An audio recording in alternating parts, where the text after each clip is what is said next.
Great, thank you. Welcome to our Tuesday, April 13th, 2021 regular business meeting of the East Bay MUD Board of Directors. Due to COVID-19 and in accordance with the latest Alameda County Health Order and with the Governor's Executive Order N2920, which suspends portions of the Brown Act, this meeting will be conducted remotely. In compliance with said order, a physical location has not been provided for this meeting. These measures will only apply during the period in which state or local public health officials have imposed or recommended social distancing. The Planning Committee and the Legislative Human Resources Committee met this morning and will report out under item 13. All directors, including myself, are participating via teleconference. Roll call, Madam Secretary. Director Coleman. Present. Director Katz. Present. Director McIntosh. Director Mellon. Present. Director Patterson. Present. Director Young. Here. President Lenny. Here. Please join me for the Pledge of Allegiance.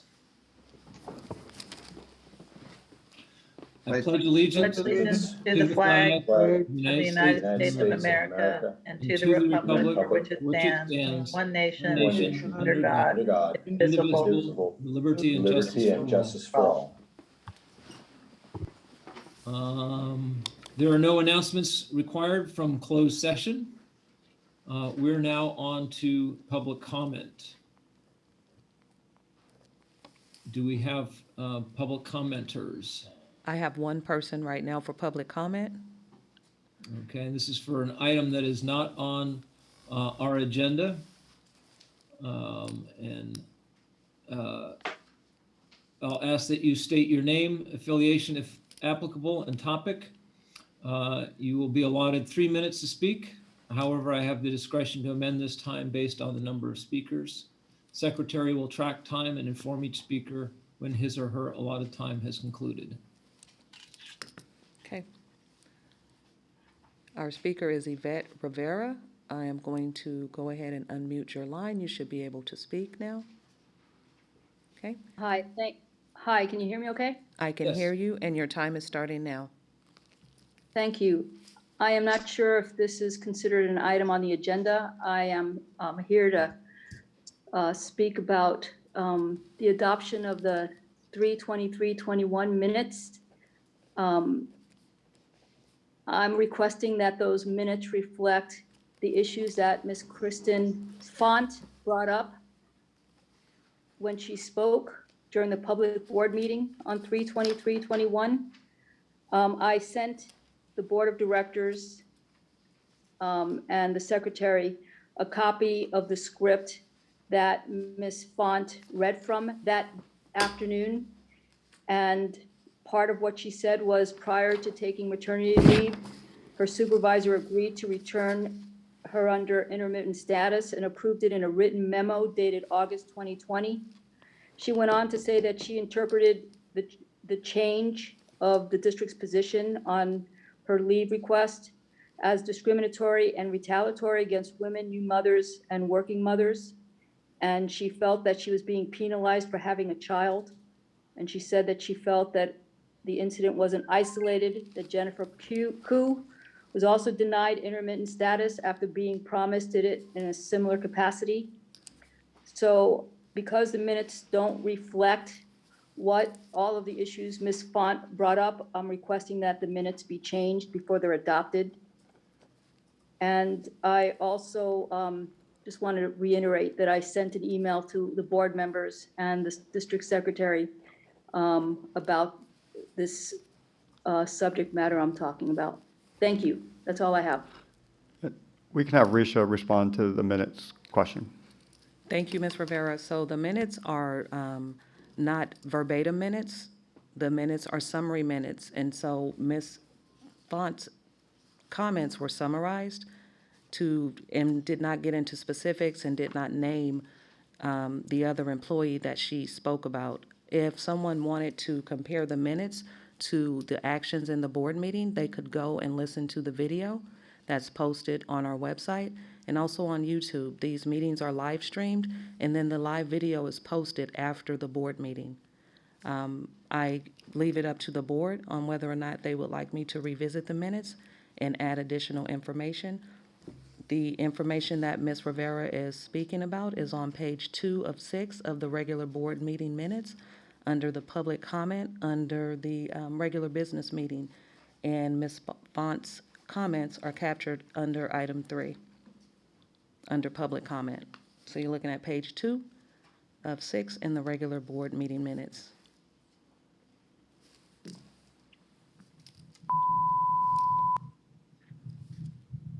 Thank you, Risha.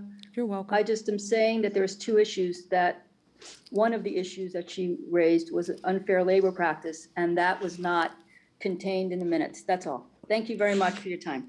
Okay. All right, I'm taking a moment here to review what is in the minutes.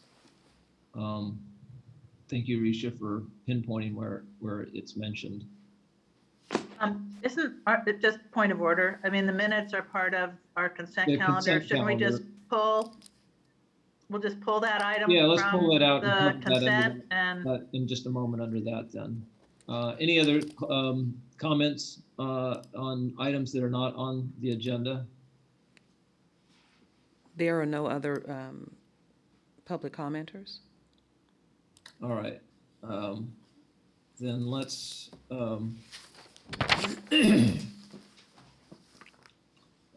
then we will now move to the consent calendar.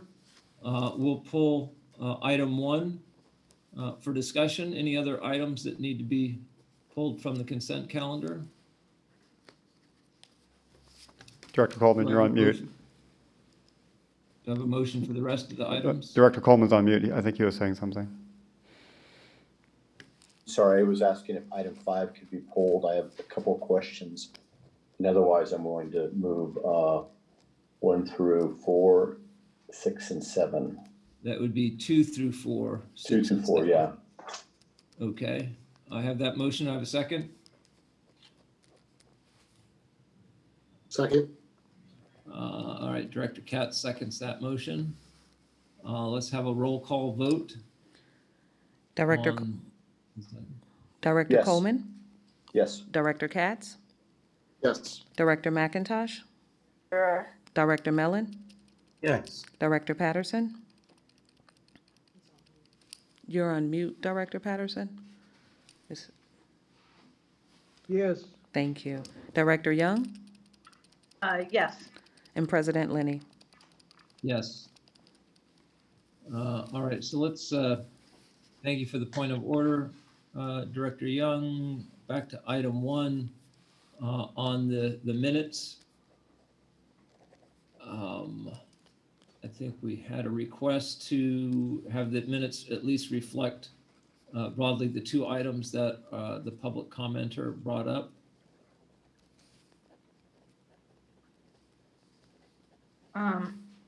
What's the pleasure of the board?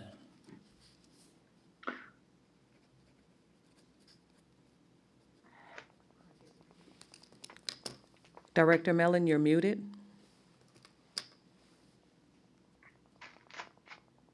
I'm prepared to move the minutes as they are. As am I. I just have a question. I mean, the speaker asserted that the commenter, who isn't commenting about her own remarks,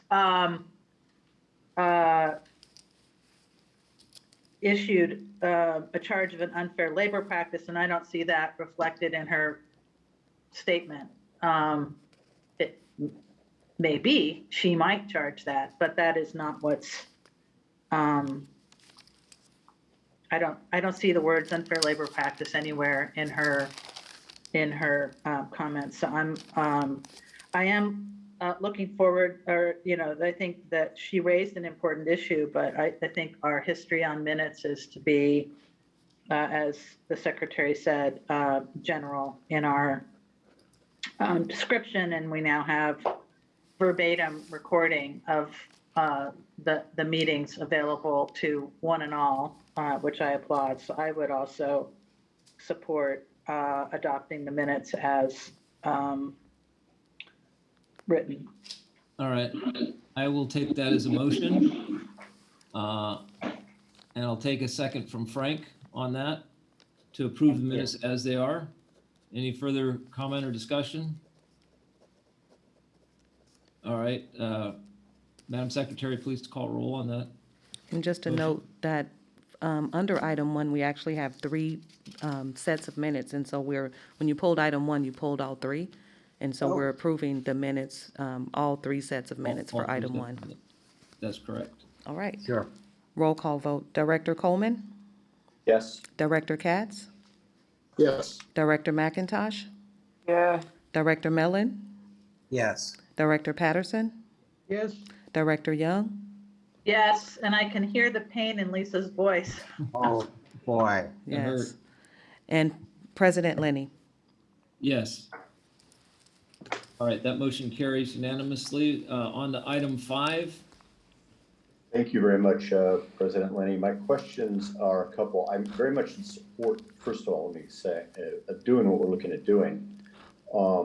Having said that, it talks about the leasing of the 31 portable generators for a considerable amount of money, just over $2 million. And it really talks about it for only 4 months, August through November, that they're needed. And I guess my question, there's several questions. One, is 4 months adequate in that now that we're in a drought and we're heading towards a dry season, the likelihood of PSPSs by PG&E are probably going to increase this year. It may start sooner as a result of that, and due to atmospheric pressure and wind, the power may be shut down before the August timeframe. So that's one part of the question. The other is, when does it make more sense also to start looking at actually needing to procure additional generators versus the leasing? Now, I understand with the leasing agreement that the company that we lease from are responsible for making sure that there's adequate Maintenance, yeah. adequate fuel to make sure that they run. And so that's an O&M cost as well. And are we going to run looking not for this year, but next year, the possibility if we actually purchase more, because we don't know how long the PG&E issue is going to go on for how many years, and what the O&M costs would be if the district then employees were to do this rather than contracting this out. Okay, let me take a shot at answering the 3 questions you had, Director Coleman. So first, as far as the duration for 4 months, I can say I definitely understand your concerns, and the last 2 years may not reflect what we might see going forward. In the last 2 years, the PSPS events have all been in October.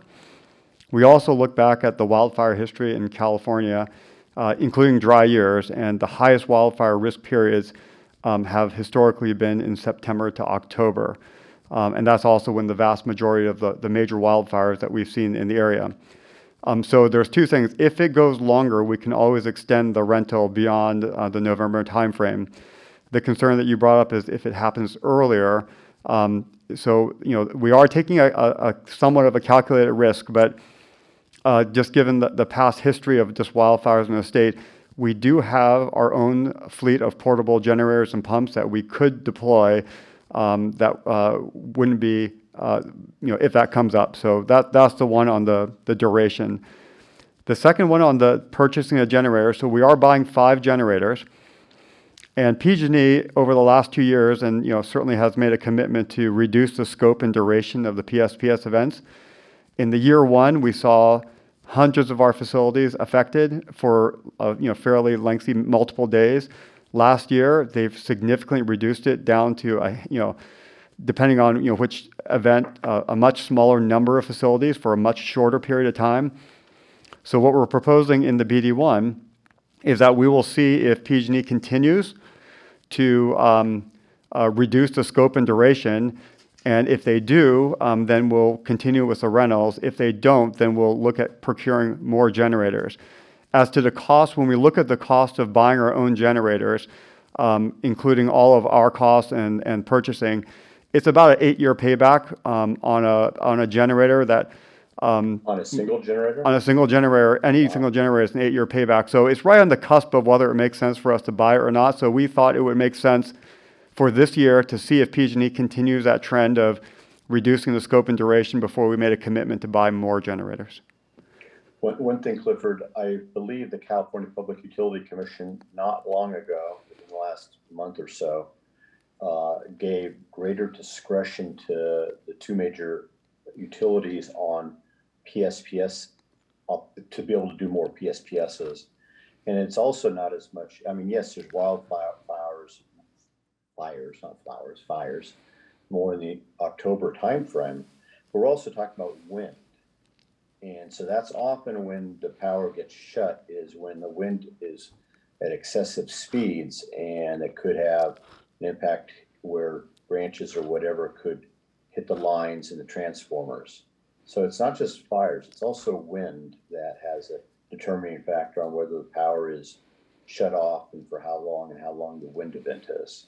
Yeah, so it's wind, humidity, fuel load, which is determined Right. visually, as well as red flag periods. So those are all the factors that they consider whether they pull the PSPS plug. And you're right. I mean, it could happen in July. It hasn't happened yet, and so we are taking somewhat of a calculated risk on doing this one.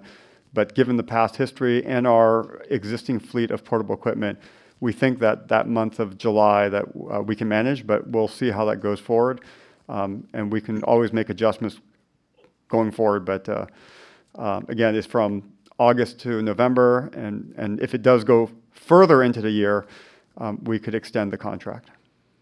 Okay, so do we have the ability with the company SR Bray LLC, who we're looking at leasing these generators from, if weather trends, which are getting better, start to indicate that actually it may hit in July, that we could actually move? Do they have the generators? I would assume they do, available to move them sooner into the district, or some if needed.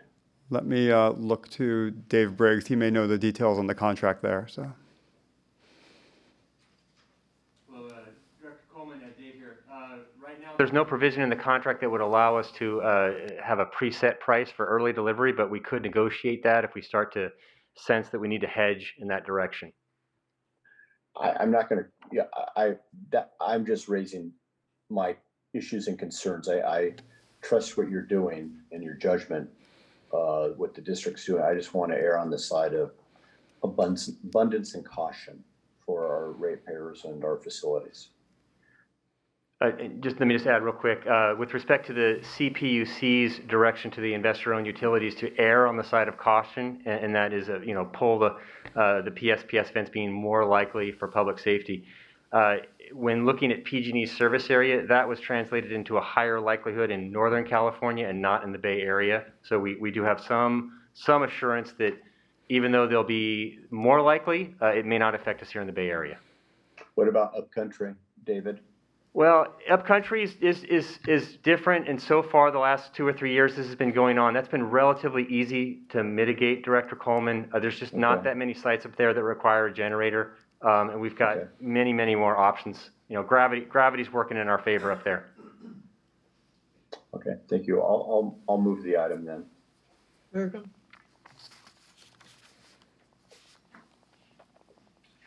Moved by Director Coleman, seconded by Director Patterson. We'll have a roll call vote on item 5. Director Coleman, Yes. Director Katz, Yes. Director McIntosh, Director Mellon, Yes. Director Patterson, Yes. Director Young, Yes. President Lenny. Yes. All right, that passes unanimously. We are now on to determination and discussion, starting with our legislative update with Marlene Dumaine. Good afternoon, President Lenny, members of the board. We have a rather beefy legislative report this time around. There are 9 bills in the report. We are recommending positions on 8 of those. And based on the conversation this morning, what we'd like to do is bring SB 260 back. It was substantially amended in committee yesterday. And when those amendments are available, we'd like to bring the bill back to the board with position recommendation on that one. And with that, if there are no questions, I'll get started. The first bill is AB 622, and this is one of two pollution prevention measures in this package.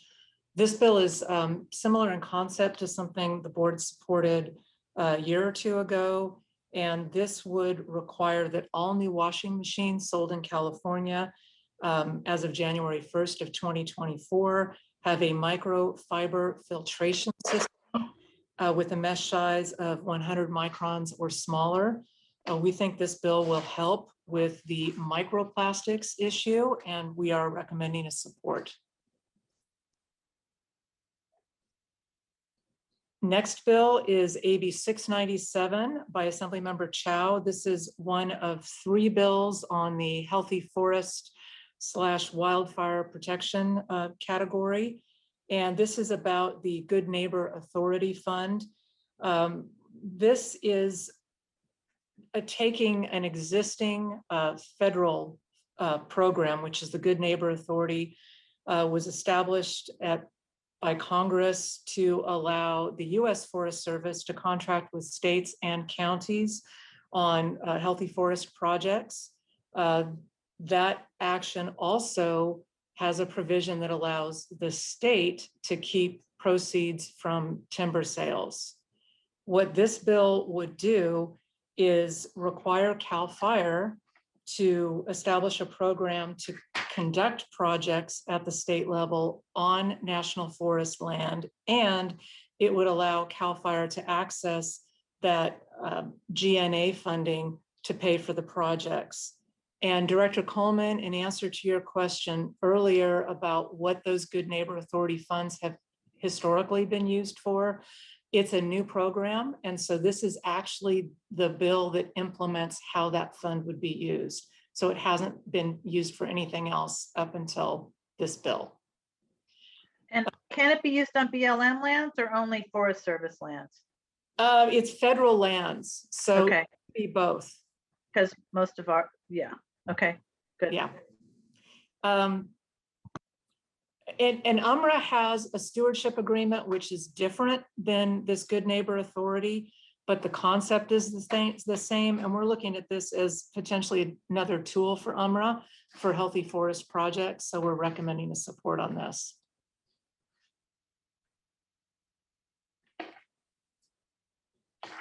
If no questions, next bill, this is AB 1110 by Assemblymember Rivas. This is one of two bills on zero emission vehicles. This measure is about facilitating the procurement of ZEV vehicles by public agencies. This bill would do three things. It would establish an ombudsman at the state level to provide technical assistance to public agencies that want to procure zero emission vehicle fleets. It would make fleets available for purchase through a statewide procurement program that's established by the Department of General Services. And it would allow for access to financial assistance through the Climate Catalyst Revolving Loan Fund Program. This bill does define fleet vehicles to include off-road equipment such as forklifts and construction vehicles. And we think this is consistent with EBMUD's own efforts to green its fleet, and we're recommending a support. I have a question about this bill. Okay. And the other fleet bill that's on here, both. So are there, Buy American or Built American provisions included in any of, or, sort of basically responsible manufacturer supply chain guidelines built into either of these bills at present, or are those being considered for addition, given the administration's very clear signal that the federal administration, that is, that those types of provisions be included? in our move towards zero emission vehicles? We can check on that.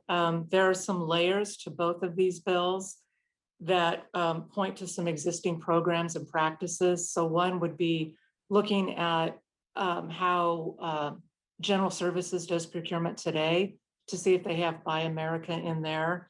And also certainly happy to check in with the author's office on that question as well on both of these measures. I will withhold my support on those two bills, pending the answer to the author's answer to those questions. And Director Young, if I may, one option that we could also do to strengthen any position is certainly add a strong encouragement that they pursue that path as they move towards implementation. We could do that in any sort of notification of an official position. Okay. Yeah, I just,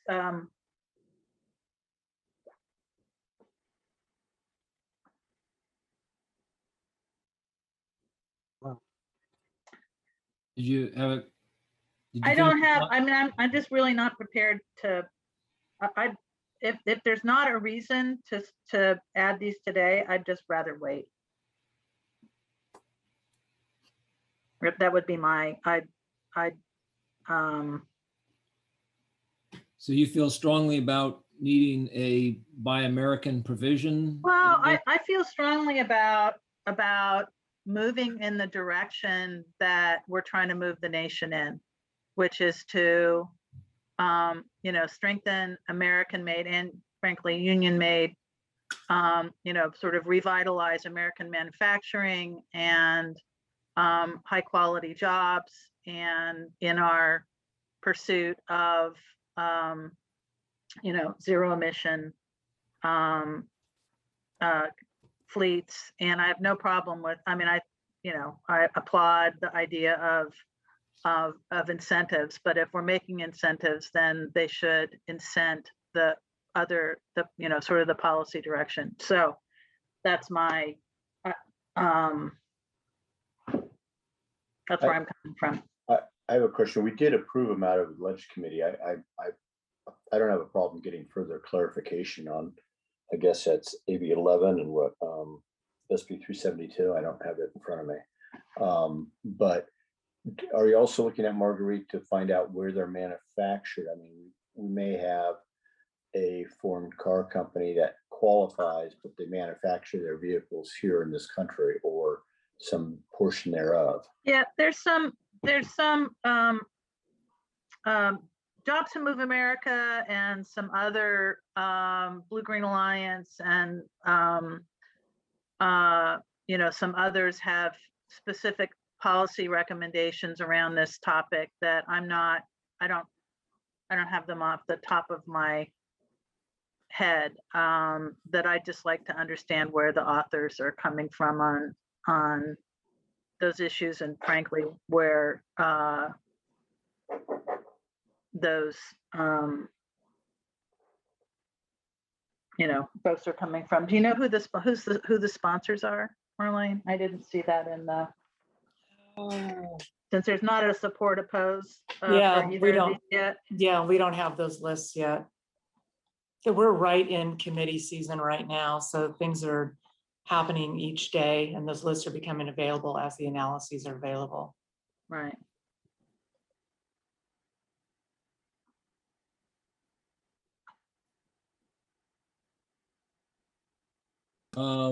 Just, I believe, yeah, Next Gen California is sponsoring this legislation as one of the sponsors anyway. Is that for 111.0 or for 372?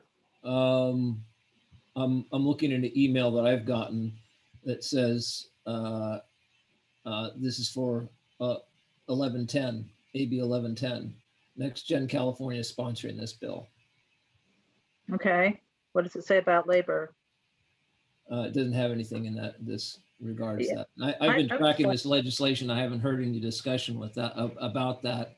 And it's challenging because American made does not mean labor. I know it doesn't mean union may. I understand that. Right. I understand that.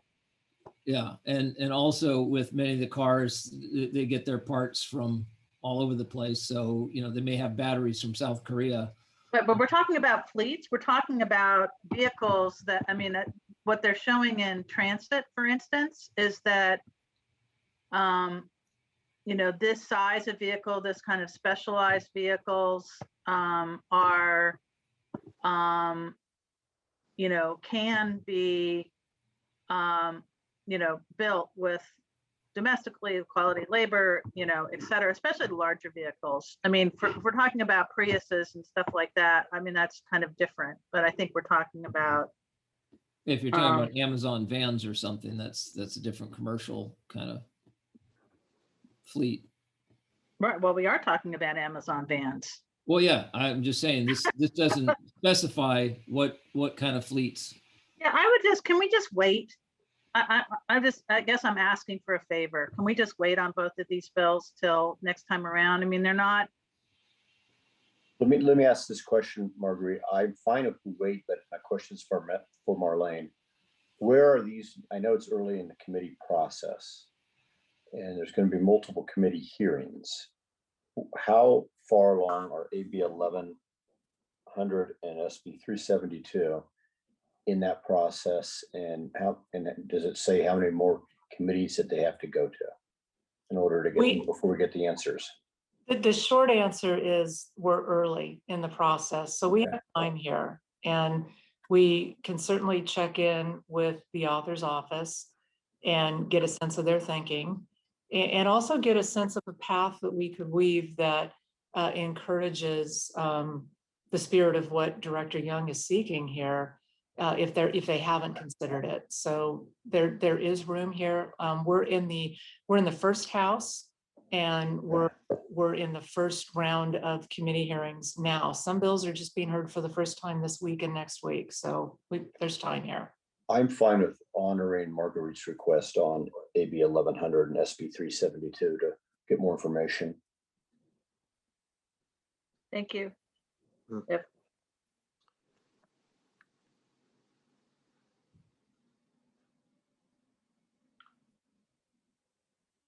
Shall we move on? Yeah, I don't have. I was just going to say, you know, this obviously has various provisions in it, but I'm fine with waiting. Those are good questions, and would be interested to know.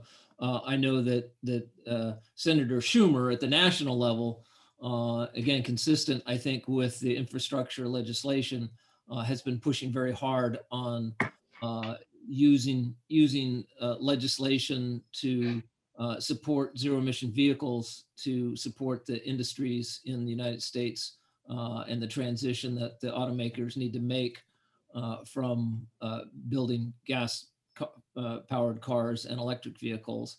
And so it's a very valid question. Yeah, and I think that we all know that the auto industry was a major part of building the productivity of the middle class in the last century. And I would hate to know that electric vehicles became the low road manufacturing. I just think we have an opportunity to do this in the right way. Let's do it in the right way. I'm all for the incentives, but it should be a package. And I think Senator Schumer is certainly in the same place on that, at least as I understand it. Yeah, I mean, the you know, $7,500 incentive tax rebate that you get by buying an EV is not tied to only American cars or anything. So we may find a jumble of consistency that we're trying to look for here. Yeah. I think we also have to also look at, while I agree with taking the very important concerns that Director Young raised and making sure that the author is considering them, and that the bill is incorporating this as much as we can in the current regulatory environment and what's feasible. I Also think that it's important to have market transformation with medium and heavy duty vehicles, which is what SB 372 is getting at. And I think public fleets play a critical role in this. We are not going to see urgent market transformation without public fleets embracing higher procurement. And the state of California can help local governments move ahead faster. The bill, as it appears to be structured, is starts with the consultation process, which seems like it could include the Labor and Workforce Development Agency. It may be able to include other manufacturing stakeholders to consider those types of issues. But I do think that just opening up the financing is it's got to move forward, and I do see that. Our relationship with CalSTART is, it seems that this might be a CalSTART bill. And I think that we have a strong history with them as a catalyst for medium and heavy duty electrification. So I just wanted to thank the staff for bringing those two bills to us. And I support waiting because it does seem like the legislature has its process. We can consider in the future. Sorry, guys. Yeah, Marlene, I did have another question about it though. So are we as East Bay MUD eligible for any pricing that they would have for bulk purchases and things, or is this just for the state of California? This would be for local governments to take advantage of the state of California's, it would actually tell the state, organize a bulk purchase program that local governments can take advantage of. And so there's a piece about being able to get technical assistance from the state, being able to access that bulk purchasing opportunity, and also being able to get financing through a state-run financing mechanism. Okay, thank you. You're welcome. Why don't we go on to 372 just to be familiar with that one as well? Okay, Wait, 372. we're going out of order, Doug. We did that before this morning. I know, I did that this morning and caused everybody grief. So 372 is on page 14. Now I'm going to get lost. Okay, this is the second one, and this is Senator Leva's approach. It's a little bit different. It's not specific to local government. It's basically for all operators of fleets, and this program would be through the California Pollution Control Authority, and it would require them to establish a program to make financing tools and non-financial supports available to operators of medium and heavy duty fleets. And as Director Katz noted, this is really targeted to medium and heavy duty fleets. And it's about facilitating the transition to zero emission vehicle fleets. This one is likely to consolidate a little bit and focus on some existing programs. We do expect to see amendments here. The spirit of the bill, we think, is going to stay the same, which is help facilitate that transition.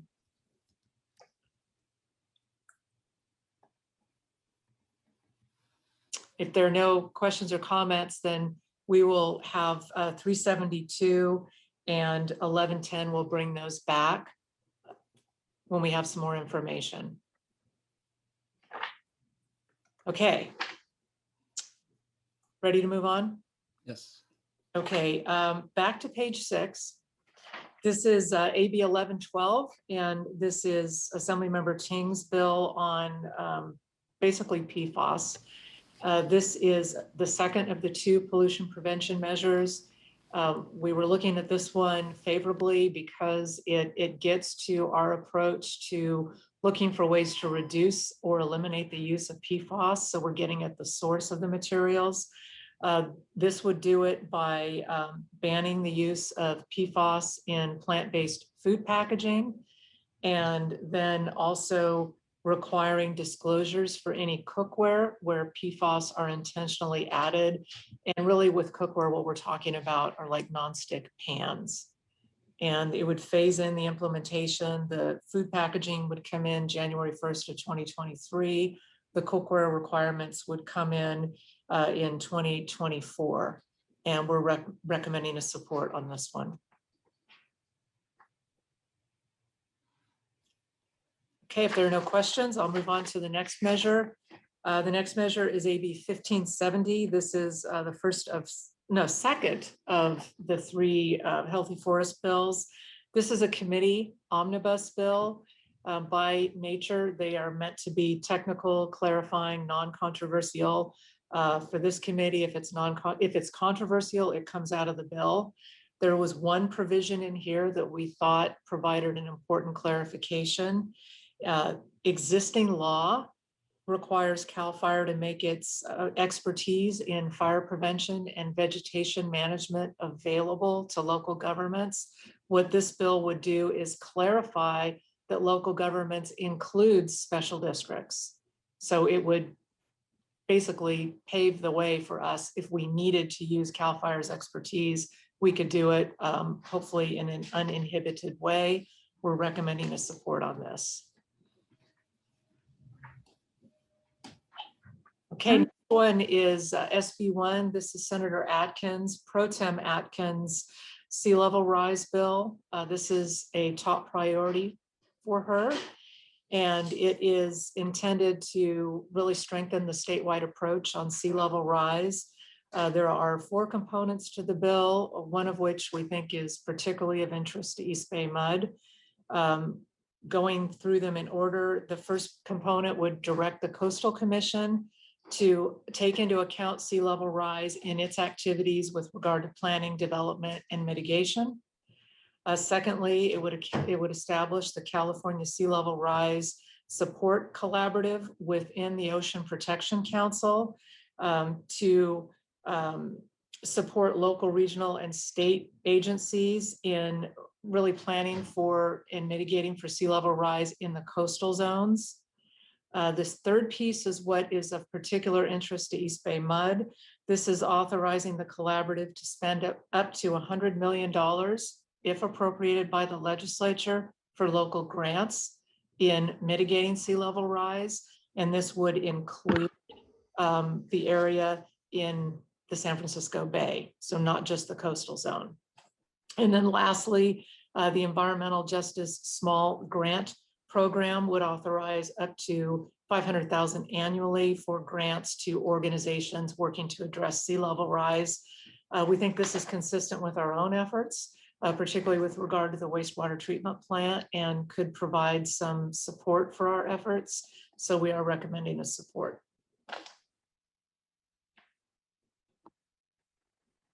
Okay, if no questions. The next one is SB 260 by Senator Wiener. And we discussed this in committee this morning. And this bill was heard in committee and substantially amended yesterday, but the amendments are not in print. The spirit of the measure remains the same, which is to really facilitate the state achieving its climate goals and reducing greenhouse gas emissions by looking to corporate emissions, but the approach is going to be different. And Director Coleman, would you like me to talk about the committee recommendation, or would you like to? Sure. Well, committee we had a couple of questions, and again, it was changed dramatically in committee yesterday. We wanted to make sure that we understand what the implications are. For example, one of the issues I raised and was taken out, fortunately, was how a company outside of California would be impacted by this, even though it would violate the U.S. Constitution Commerce Clause, most likely. How it's going to be done, how much authority does CARB have over it in designing the regulations? The local agencies, area agencies like BACMA, what role are they going to play? BACMA does stationary, CARB does non-stationary air pollution, and who has what authority, and how are they going to be drafted, and the input process in drafting them that CARB will have on this process. So we just had questions. How going forward, how's it going to be done? We understand where Senator Wiener's coming from. We didn't disagree with necessarily with his approach, but there was a lot of unanswered questions before we gave his support and concept. Marlene, can you summarize? I was pretty familiar with the bill as it went into committee, but not with the changes that were made. Could you summarize the, the big Yes, modifications?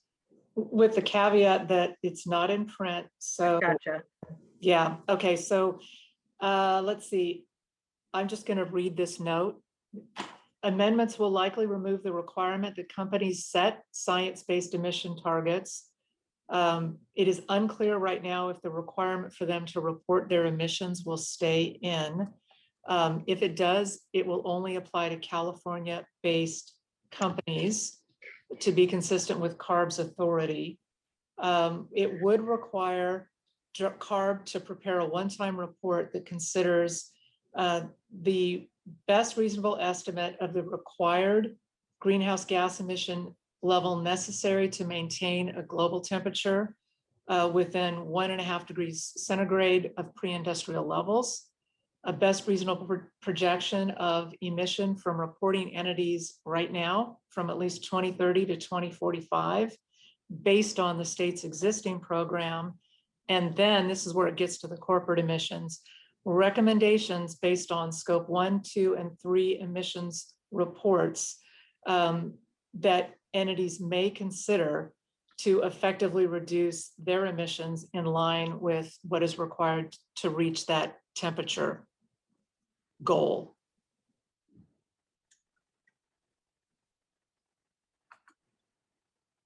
We expect these should be in print, I would say within about a week or so. So our goal here would be to be able to bring this back in May. Okay. There's a statement in the write-up here. Given that the bill would impose new regulatory requirements on large corporations, it is unclear at this time if the bill would impose additional cost burdens on East Bay MUD ratepayers through any increased costs the companies accrue being passed on to consumers. Is that being referred to that East Bay MUD would have to raise its rate due to extra costs, or that just our ratepayers, our customers would also maybe see some additional costs? No, I think this is more to would we, if the costs to operate are significantly more for those corporations that we do business with, would then we be seeing higher costs in whatever we're procuring from those entities? Okay, that's what you're referring to. I'll just take this moment then to remind us all that increased costs, short-term costs are also to offset increased long-term costs of having our forests burned down and our water quality going down, and all the rest of the costs that aren't always incorporated to offset increased short-term costs to be able to deal with it. Let alone exacerbating the potential severity of current and future droughts associated with right. Climate change and I don't know. I think we're talking about internalizing costs that companies have been foisting on the rest of us forever. You could add that line to almost any bill.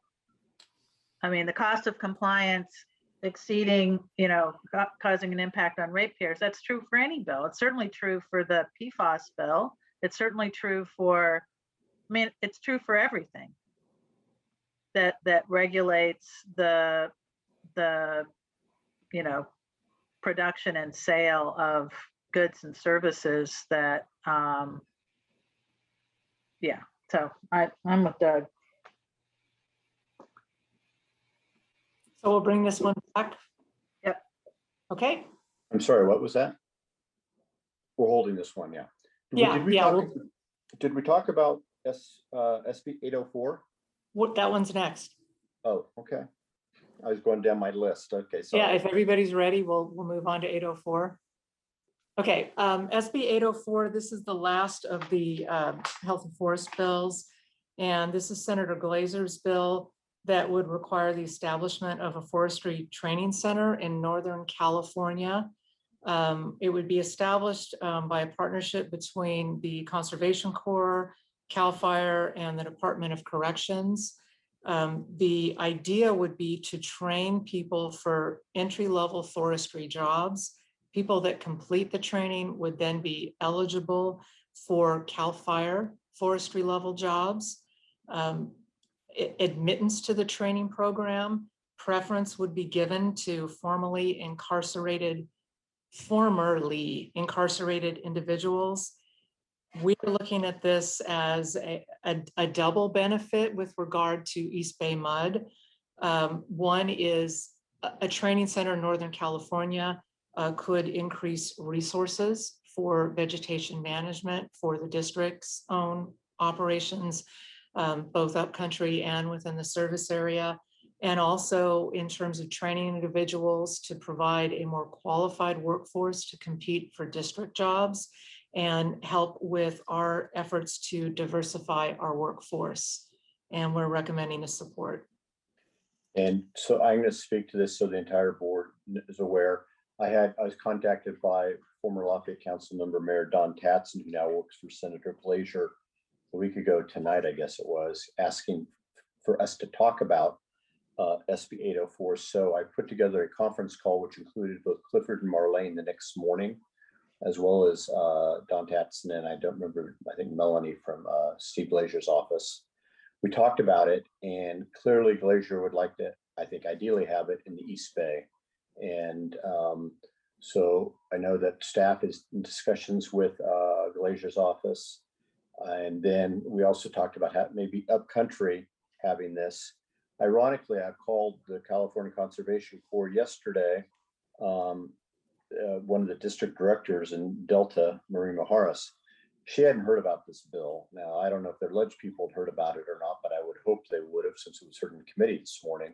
But years ago, we looked at the possibility of having a residential center built at Comanche by the CCC for this. And this again is for fire mitigation. If there's a fire, they're not going to leave their mitigation efforts and go fight the fire. They're going to continue doing the fire reduction fuel load. And so this is potentially a long-term funding bill that is good for us, and either here locally or potentially statewide or upcountry as well. So I just wanted everybody to be aware. If you heard that I talked with Glazier's office, they called, I brought in both Clifford and Marlene into the discussion before I talked with anybody there. Good, which you're supposed to disclose by your own motion a couple years ago, I believe. No, I did, and I wanted to make sure everybody was well aware that had ensued in case somebody had heard, oh, you had talked with the Glazier's office. I mean, it was related to East Bay MUD. So no, and I will be willing to put forward the motion of where both AB 1100 and SB 372 and actually SB 260 are on hold until further clarification, which means we'd be supporting AB 622, 697, AB 1200, AB 1570, SB 604, 804, excuse me, not SB 804, to go forward. And three of the bills, SB 804, AB 1570, and AB 697 are also UMR related. So once we've taken action today, then our upcountry partners will be notified of our position. So hopefully they can weigh in and support on those pieces of legislation as well. Can I make one comment? Sure. Director Coleman, SB1 was not on your list. SB1? Support, yeah. Oh, I'm sorry. I guess that was the very first thing. So yes, SB1 is there as well. I apologize on that. And also minor clarification by 1100, I think you meant 1110. 1110, yes, Revis by 11:1. Yeah, 11:10. Yes, thank you. Being dyslexic, I'm good at numbers, you know. I would support the clarified motion. Second. All right, we have a motion by Director Coleman and seconded by Director Patterson. Any further comments or questions? All right, John, just for clarification, Yeah. this is, with the exception of the 2 zero-emission vehicle bills, these are the same recommendations you were making this morning. Exactly. Okay, great. Madam Secretary, please call roll. Director Coleman, Yes. Director Katz, Yes. Director McIntosh. You're on mute. Director McIntosh, you're on mute. Okay, come back. Director Mellon, Yes. Director Patterson, Yes. Director Young, Yes. President Lenny. Yes, for me.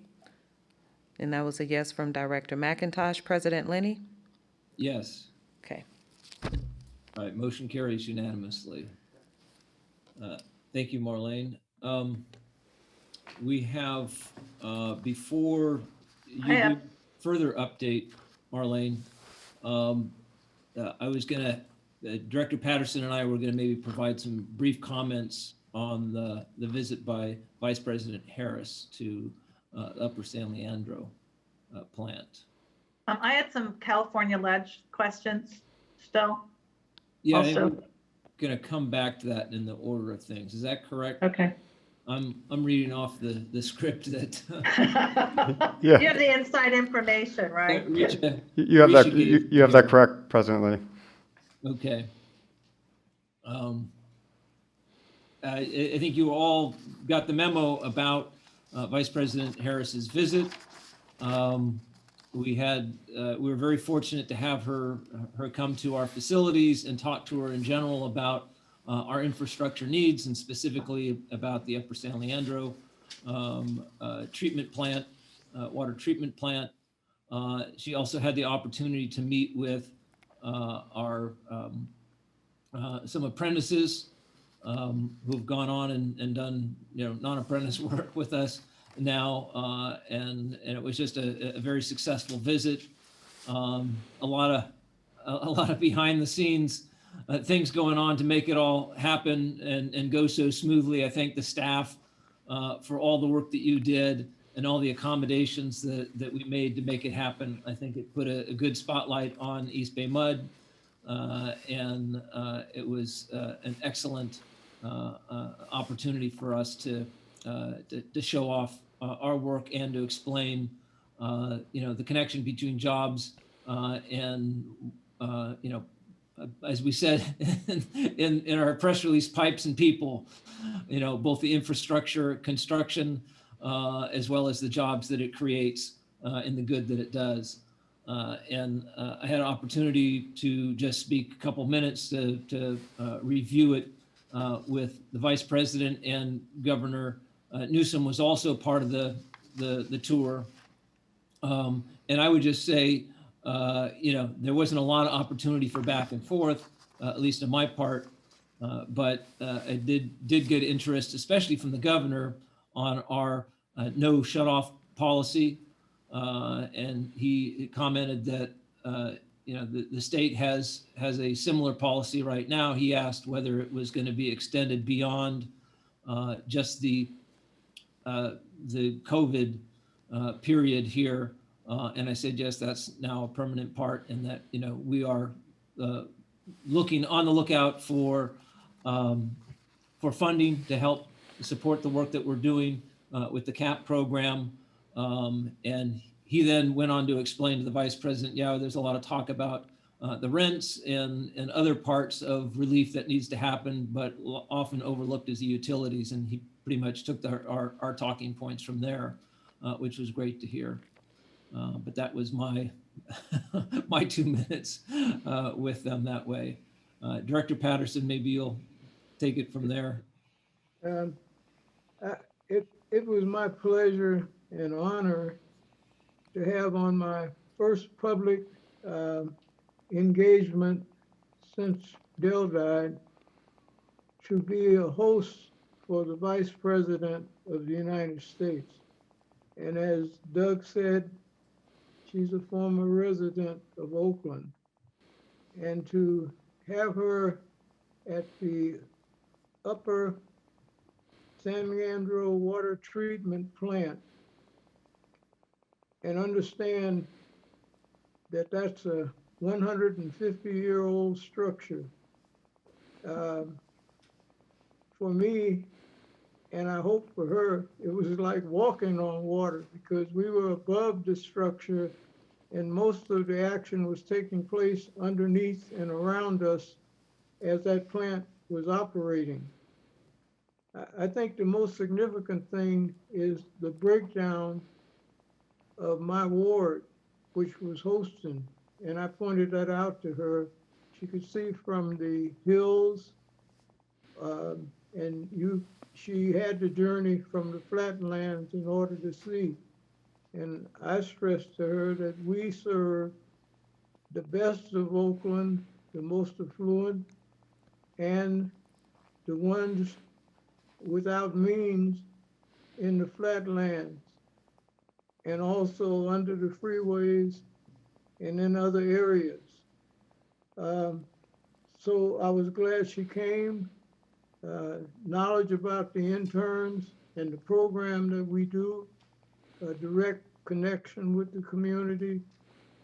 This was a very brief conversation. I'm going on beyond, but because she was familiar, it was easy to have that exchange. And it happened in a couple of 3 minutes. I wanted just to say, I really felt liberated again and apologize to some of the board members for not being able to share, but I learned through our general manager about the secrecy of how the vice president and persons in that kind of office travel, and these things were kept hush hush. But I want you to know, I was bursting at the seams to tell you, my colleagues especially, what we were in for, and what a treat. The governor I had a chance to have words with, and some of what I said earlier about the people under the freeway and whatnot were words that I had exchanged with the water czar under our governor, Gavin, when he first went into office. And it kind of changed his course in order to look into that problem. But I was familiar with him as well through Willie Brown of San Francisco, is how I first met the governor. And so we had some smirks and laughs about Willie and about some of his hardship that he has in his administration. That's about all I have to say, but I would like to say, coming back out and meeting the community and talking to the staff, especially at the Upper San Leandro treatment plant. That was really, for me, a new beginning and has changed my focus. I want to know therapeutically it was good for me. And Clifford, you did a magnificent job of coordinating all of this and keeping us all together. And the hope is that we come out of this not only having made some contact and being an example that she picked with something constructive for the district to help take our infrastructure forward and understand that this has more implications because, you know, all the potholes and bad streets and infrastructure in Oakland, they need it too. And it's bigger than Oakland, it's the whole state. And we were on the cutting edge of that. So thank you, Clifford, and thank the staff that helped put that all together. Thank you. Director McIntosh, you have your hand raised? Yes, excuse me. Under the current Biden plan for infrastructure, are we eligible for any funding? So I'll let Marlene take that. But before we do that, she will speak to that specifically. But we do have the two employees that were at USL Water Treatment Plant. And we'd just like to give you an opportunity to hear from them. So I do want to introduce Nalani Heath Delaney and Walter Cody. Nalani is a journey level carpenter that went through our maintenance trades training program. And Walter is a construction inspector that went through our pipeline training academy. I've actually had the pleasure of working with both of them and seeing them in action in the field. And last Monday, both of them were at the treatment plant meeting with the vice president and the governor.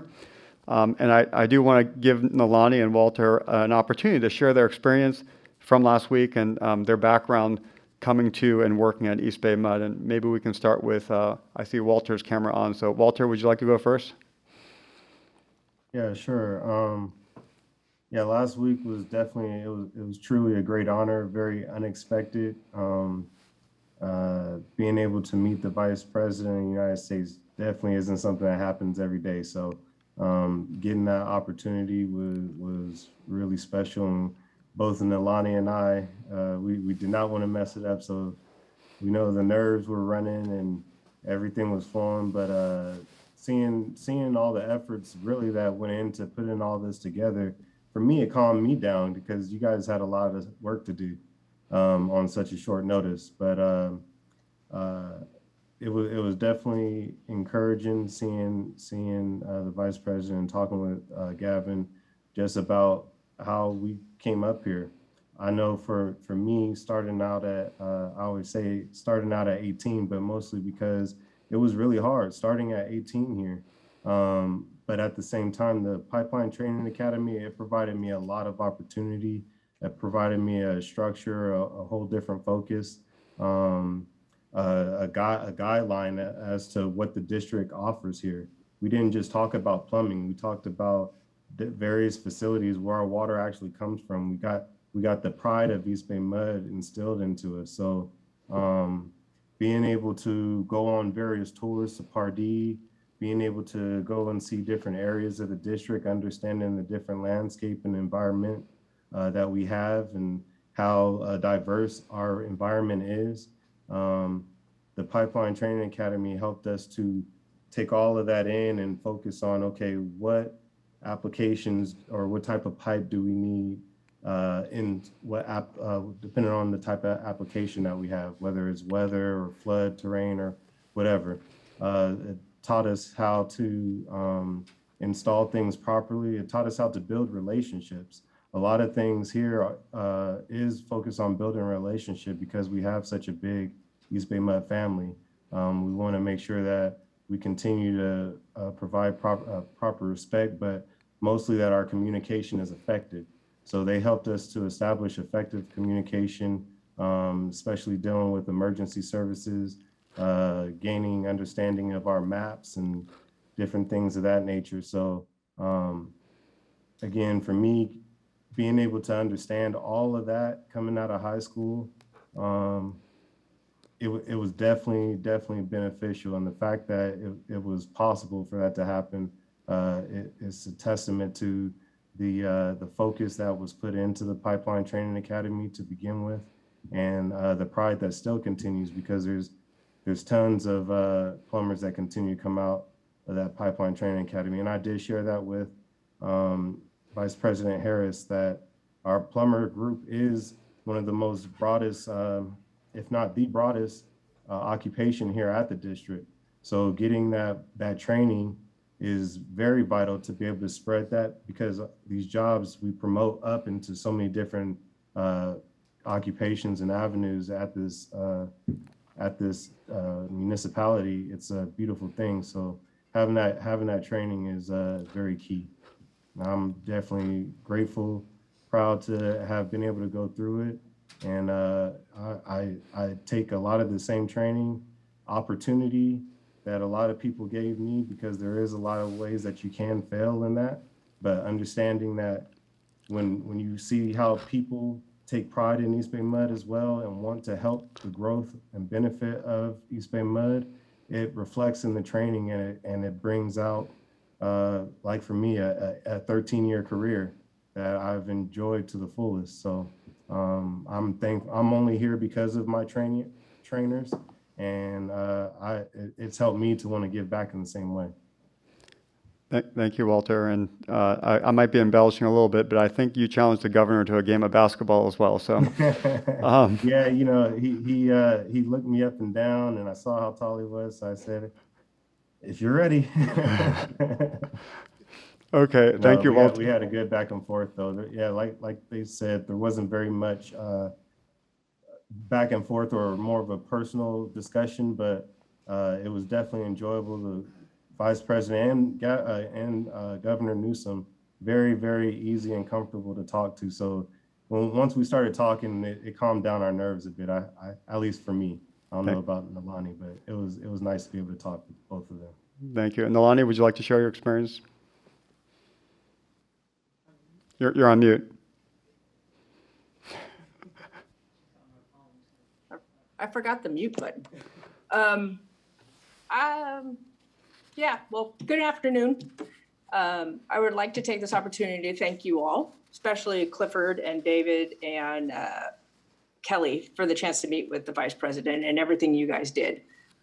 Oh yeah, and the governor. It was an honor to represent EBMUD's trades training program and a privilege to speak to the Vice President and the governor about my journey through the program. You know, as Walter said, when they both kind of walked up to us, it's very unnerving to have the Vice President of the United States walking towards you and having, you know, all the Secret Service around. It was a little, but as soon as she stood in front of you and started talking to you, and we started talking about Oakland, it was really easy to speak to her. And so we spoke about the training programs and how such training programs can contribute to the diversity within a company, which then promotes diversity within a community. And for example, the year I was hired, which was 15 years ago, I went into a trades training program here, and I was one of 5 people that I know of that was hired. I was the only carpenter hired, and there were 4 other electricians hired. 4 out of 5 of us are still here. Out of the 5, 3 were women and 2 were minority men. So, you know, it shows that that the trades training program creates a lot of diversity in this company. And I think it also creates a lot of loyalty in this company because, you know, all 4 of us are still here. 4 of us will retire here. The other thing we talked about is because she was asking me about my history, that how I started as a trainee 1 here. And for the next 3 years, I went through a training program, went to Laney College and worked here. I am now a senior carpenter at EBMUD, and I also manage and run the sign shop. So, and I do believe that my success at EBMUD is in large part because of my training program here. The Vice President and I also spoke about EBMUD in the unique sense that we have the trades within the company. And I think that's a big deal because in a time of emergency like we had last year and the year before with PSPS and the fires and the earthquakes, the fact that the trades are here and we can be activated right away, and we are really knowledgeable in what we need to do when we need to do it. So she was really excited to hear about all the different trades we had here. And I believe David said we had 24 here. I didn't realize we had that many here. So overall, it was an amazing experience. I'm happy Walter was sitting next to me. I appreciate the trust that you all had in me and Walter in representing the trades program with the respect and worthiness that it is actually due. And even though the trades program I came in is no longer here, I think it's a great opportunity if in some point we can create a different version of it or something, because I think it is a great way to get skilled trades in this company because we're a very specific skill. And I think it's a great opportunity. Thank you. Thank you, Nalani. And I'll just offer if the board members have any questions for Walter and Nalani before we move on. I just have one comment. I never watch the news as often on a given day as I did when you guys were all up. And you, to use the old quote, you comported yourself well. Well done, guys. Thank you, Walter. Thank you, Nalani. And we'll move on. Marlene, would you like to? I would just add, I really appreciated having the opportunity to get to know our apprentices a little bit. Also, I got to spend a little bit more time with Nalani, and it was just a very interesting look into our, there's so many aspects to East Bay Mud. I think after 20 years that I know most of them, but there's always more to learn. I'm glad to have the chance that I did to spend a little time with you, Nalani. Thank you, President Lenny. And Doug and Bill, you guys look real good out there. All right. You know, will you be giving autographs later when we meet one-on-one? Could I just make a comment? And thank you, Frank, for that. I wanted just to say that the ultimate of all of this with the American Jobs Act is that if it's successful, and I think it will be, whether it's 2 trillion or not, I don't know, but it can make a difference for a lot of communities around the country. And to have started at this level and be concerned about water and wastewater and the health of the American people, you see, this is a step in a whole different direction. And it brings out the history of East Bay Mud, because East Bay Mud is one of the leading water and wastewater agencies in the United States. And it has that reputation. And I want to say everybody has enabled that, our family here at East Bay Mud. And we should all take great pride in being recognized. Thank you again, Clifford, and thank you, Marlene. Thank you, Director Patterson. Marlene, would you like to, and thank you, Walter and Nalani. Marlene, would you like to continue with your report and answer Director McIntosh's question as well? Absolutely. I guess I want to just a couple comments about the tour, and then I was going to go into some details on the President Biden's American Jobs Plan, and Director McIntosh answer your question. A lot of people have asked me why the VP's team specifically requested a tour of East Bay Mud's Upper San Leandro plant. And we don't really know what specifically tipped them to look at our plant, but I will say that I really believe it's down to your leadership as a board. If East Bay Mud was not a utility of excellence, there's no way this would have happened. So I want to acknowledge that and thank you, and just say that I felt very proud to represent the district during that tour. And again, thank you.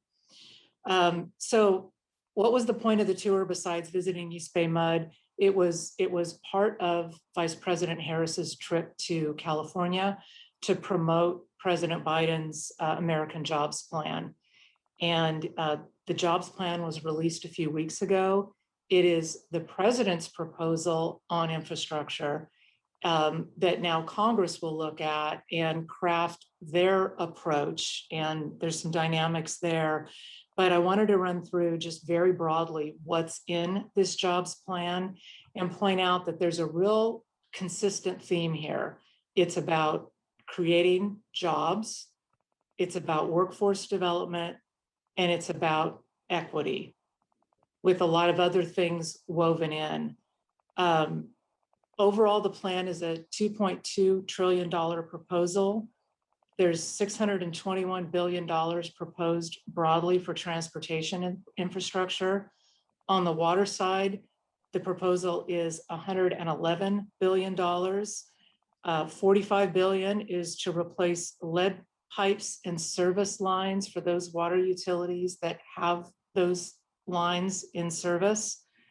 $56 billion is directed to rural areas to upgrade drinking water, wastewater, and stormwater systems, and also to tackle new contaminants. There's a $10 billion piece for PFAS monitoring and remediation in drinking water, and to invest in small rural systems, household wells, and wastewater systems. So to answer Director McIntosh's question, this funding allocation would not provide any eligibility for East Bay MUD. There are other paths though. So we are looking at a period where the prohibition on earmarks is now gone. We have been submitting requests to our delegation on the House side and Senate side for project funding requests where they're asking for specific projects. Coincidentally, the project that we have put forward is the upgrade for USL, and we have put it forward in a way that shows multiple benefits, benefits in terms of drinking water reliability, benefits in terms of regional reliability, emergency preparedness, climate change adaptation, jobs creation, and also direct benefit to disadvantaged communities that are within East Bay MUD service area. So that is a separate track. That is part of the budget process, not part of this proposal. But I will say that there is an opportunity for us to provide feedback to our delegation in Congress as they look at what their response will be and what the final package will look like. So there's an opportunity there to add on, I think, to what the president is proposing. Quickly, the other categories of Biden's proposal, $100 billion for broadband, $100 billion for the electric transmission system, $213 billion for sort of building infrastructure that includes housing, schools, federal buildings, et cetera, $400 billion for home-based care, $180 billion for research and development, American manufacturing and small business support, $300 billion for supply chains, and $100 billion for workforce development. The other side of this is how would they pay for it? And the proposal is, broadly speaking, changes in corporate taxation at the federal level. So dynamics here. Congress now will need to craft their approach.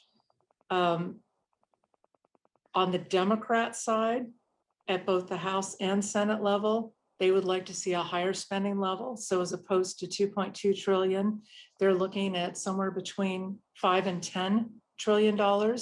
It suggests there's some room for the number to grow. Would it get to 10 trillion? Probably not.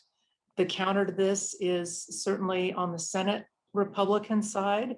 They would like to see something a little more modest. So there is a tension there. There will be a compromise. We don't know what that's going to look like yet. Right now, House is looking ambitiously at getting their approach through in July. In terms of a final approach being crafted, we're looking at late fall on this. And there's actually going to need to be a direct link to funding to get a bill successfully through. Any questions? Unless we blow up the filibuster. Or if they go budget reconciliation, which is its own little set of challenges, but yes.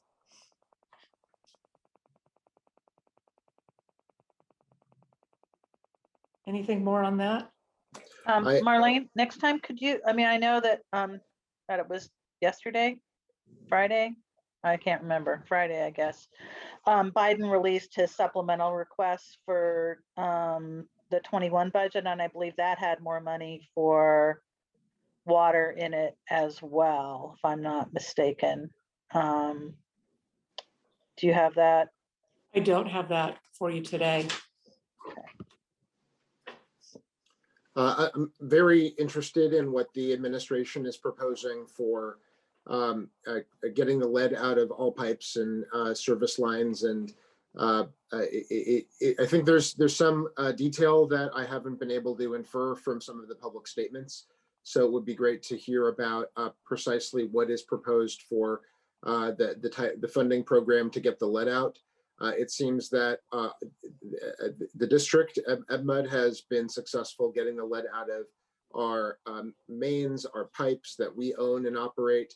But we do have a legacy of older buildings that may have this problem of lead that remains in some older buildings that we would have an interest in helping our customers get that out.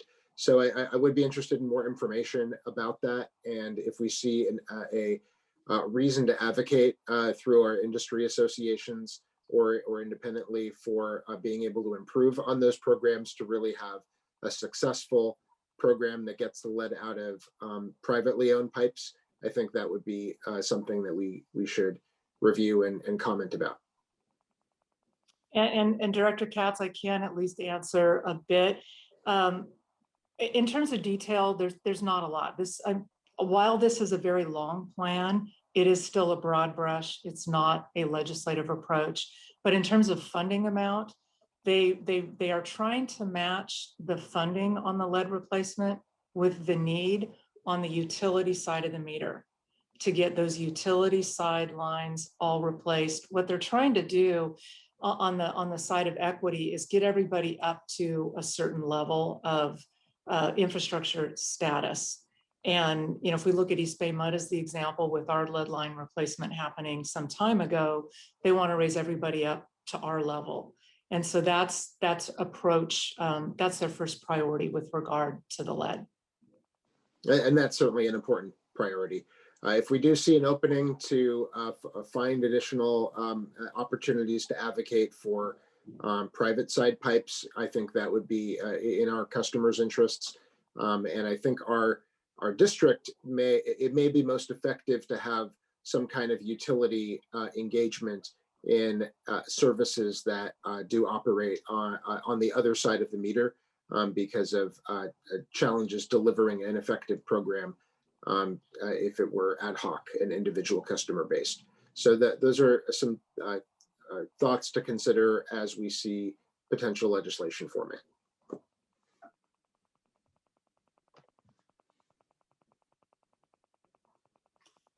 Any other questions, comments?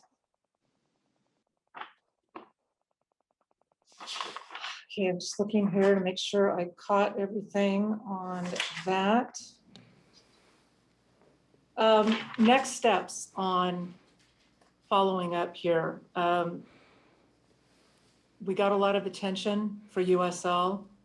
We have a funding request in with our delegation. We are really pursuing that as aggressively as we can. We'd like to see that request be put forward as a priority, certainly by our House representatives. And they do have a limit on 10 projects that each representative can request. We'd like ours to rise to that number of 10 within their list. On the Senate side, right now they are seeking programmatic requests, but they are, we expect to see some guidance on project-specific requests shortly. And so we are pushing forward with submitting USL to both senators as well and having those conversations. And then also looking more closely at what's in the Biden proposal, having conversations with our delegation and providing feedback on the plan. One thing I will note, both in terms of water infrastructure, it would be nice to see some funding that we would be directly eligible for in this infrastructure plan, and also some attention to wastewater infrastructure. It feels like that is missing. Other components as well, but that's at least preliminarily what we're looking at there. Director Coleman, you have your hand raised? I do. A couple quick questions, Marlene. I thought I read, and maybe it's old news now, that McConnell on the Republican side in the Senate said there will be absolutely no more earmarks. And I know that I submitted for my company something to Feinstein's office that was a programmatic increase to a budget to get around the earmark issue. So is there actual discussions where the Senate is going to adopt earmarks where there's specific projects versus line item budget areas? It's possible. Right now it is programmatic. And for us, if we take what we're seeking as an example, if we push for a programmatic request, what that does is it puts money in, for example, SRF, and then we would do a loan through SRF if we can get an earmark, then it's actually really a grant. It's federal assistance that we can do a local match on. Will the Senate do it? We know there's conversations. We would like them to. We're hopeful. We're proceeding as if they will. All of this could crash and burn on both sides. We don't know, but we're pursuing it as if it's real. I think we have to try as hard as we can to secure thing and really to spring off of the attention that USL received. We have a good story to tell. There is a direct disadvantaged community benefit, and if not now, when? And the other question I had was, I know that each member of Congress is allocated, has a limited 10 earmarks they can put in. Can they do, let's say this, because we have about, what, 4 or 5 members of Congress that overlap into our service area. If they each were to join as, making that as a request, does it count as one for each of them, or does it get divided in on a percent basis, 20% of an earmark or whatever? I mean, because we have numerous members of Congress, and it's obviously better if you have more members or sign or an agreement on the earmark as one of their 10 priorities. So the question is, can they do multiple and get more than 10 as a result if there's, let's say, 4 or 5 people who make that one of their top priorities a 10? Well, the 10 is designed to have a congressional level limit on how many earmarks so that they can resolve that budget process. So I've not heard of them joining that way and getting assigned percentages. It's just a pure, you each have 10. One of the things that we're really focusing on for USL is while the direct area, it's Lee's area, but the benefits accrue not only to the rest of our service area, but they accrue more regionally through the Bar area, the Bay Area, in an effort to appeal to those other members as well, so that hopefully we can get on more than one list. One more item on the federal front I wanted to raise, and Director Young, I know that you had a couple of state questions, and I have not forgotten. On the federal front, on the ratepayer assistance that was included in the last 2 COVID relief packages, that money is still at the federal level. It has not been allocated to the states. HHS is still working on how they want to move forward with guidance. And also the states have been asked to say what agency they'll allocate the money through at the state level. We do know that at the state level, Governor Newsom has designated the Department of Community Services and Development as the agency that will ultimately allocate that funding. When it gets to the state, we really do not have a sense of timing at this point, but we are continuing to work both the federal and state channels on this in an effort to see some guidance both at the federal level and at the state level that would mean that benefits would accrue to those in East Bay MUD's service area that need assistance.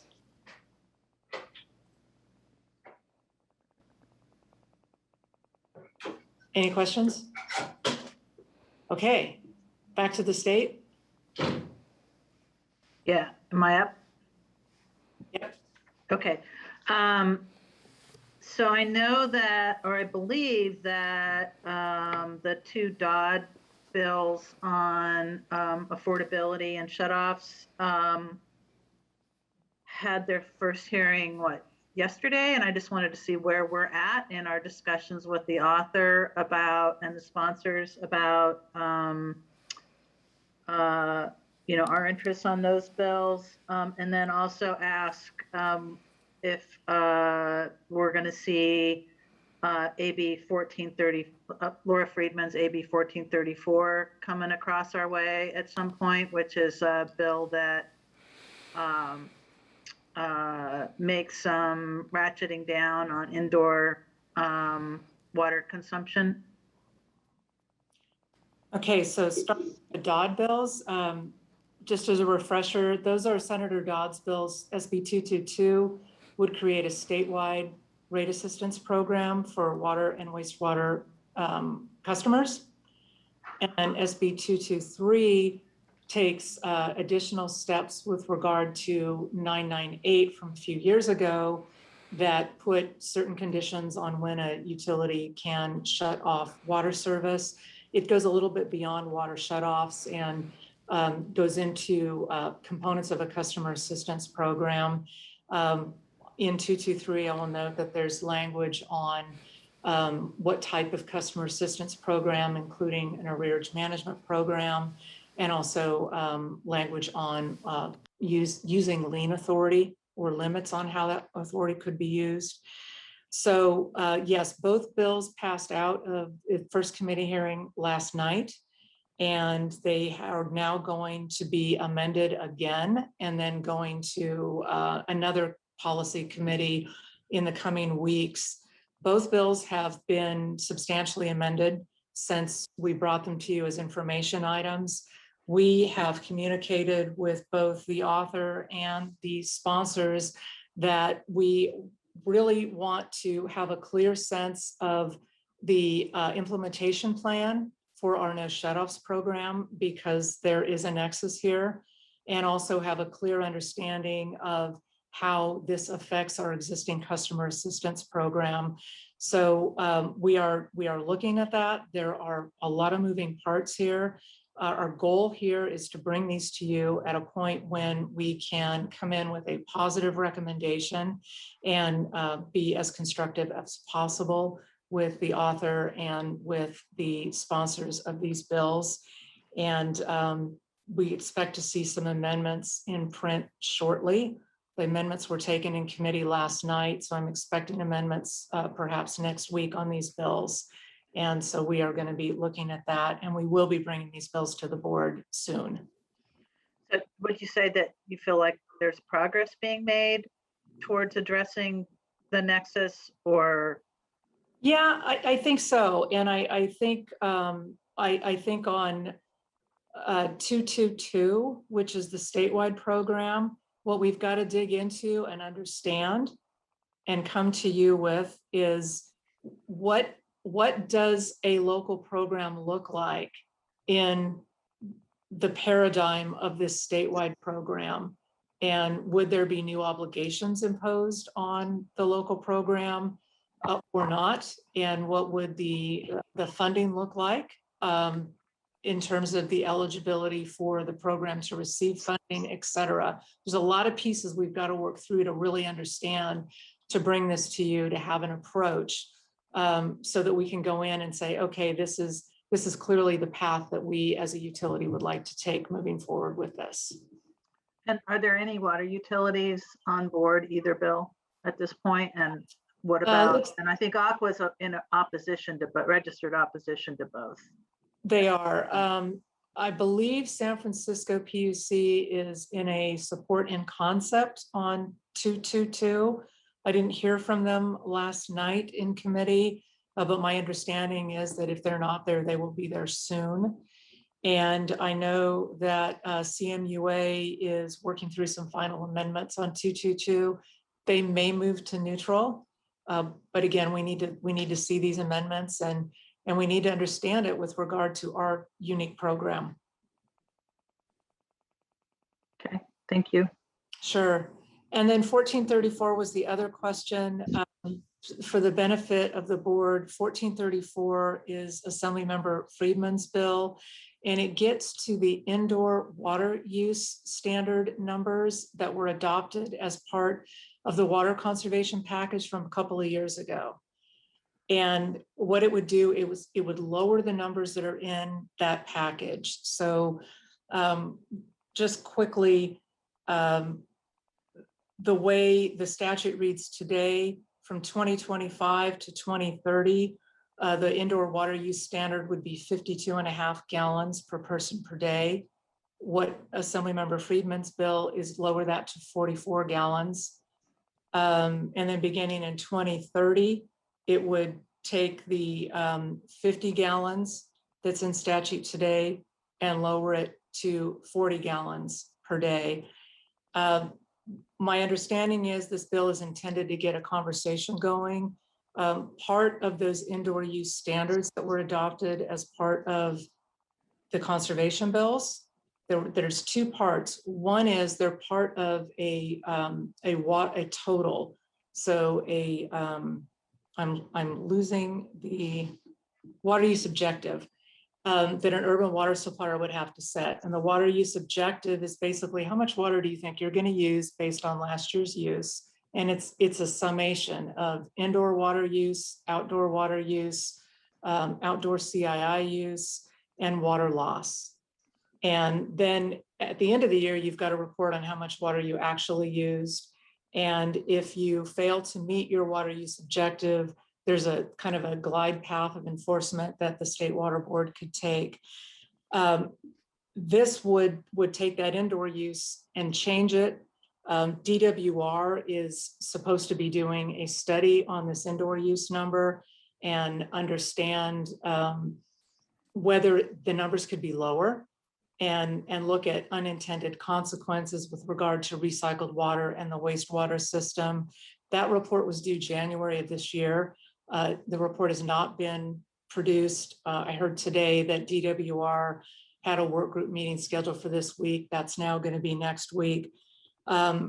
Again, this like the others, there's a lot of moving parts here. How we're looking at this is, one, would we be able to, as East Bay MUD, comply with these numbers pre-COVID? And then what do they look like in the world of COVID? Are we seeing changes in water use patterns today that could stay in whatever the new normal is post-COVID? And what I'm talking about specifically is telecommute. Is telecommute changing indoor use numbers? There's also two knobs being turned on this water use objective happening at the same time. The state board is looking at new regulations on water loss limitations at the same time that this indoor use number is being proposed to come down.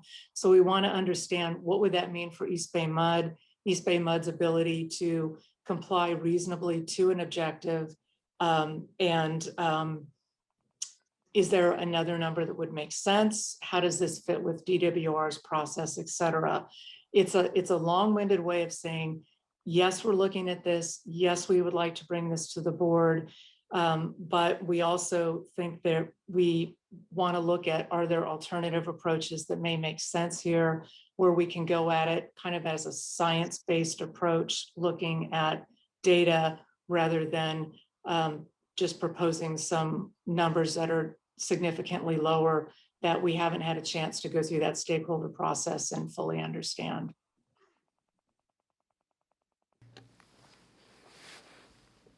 Okay, thank you.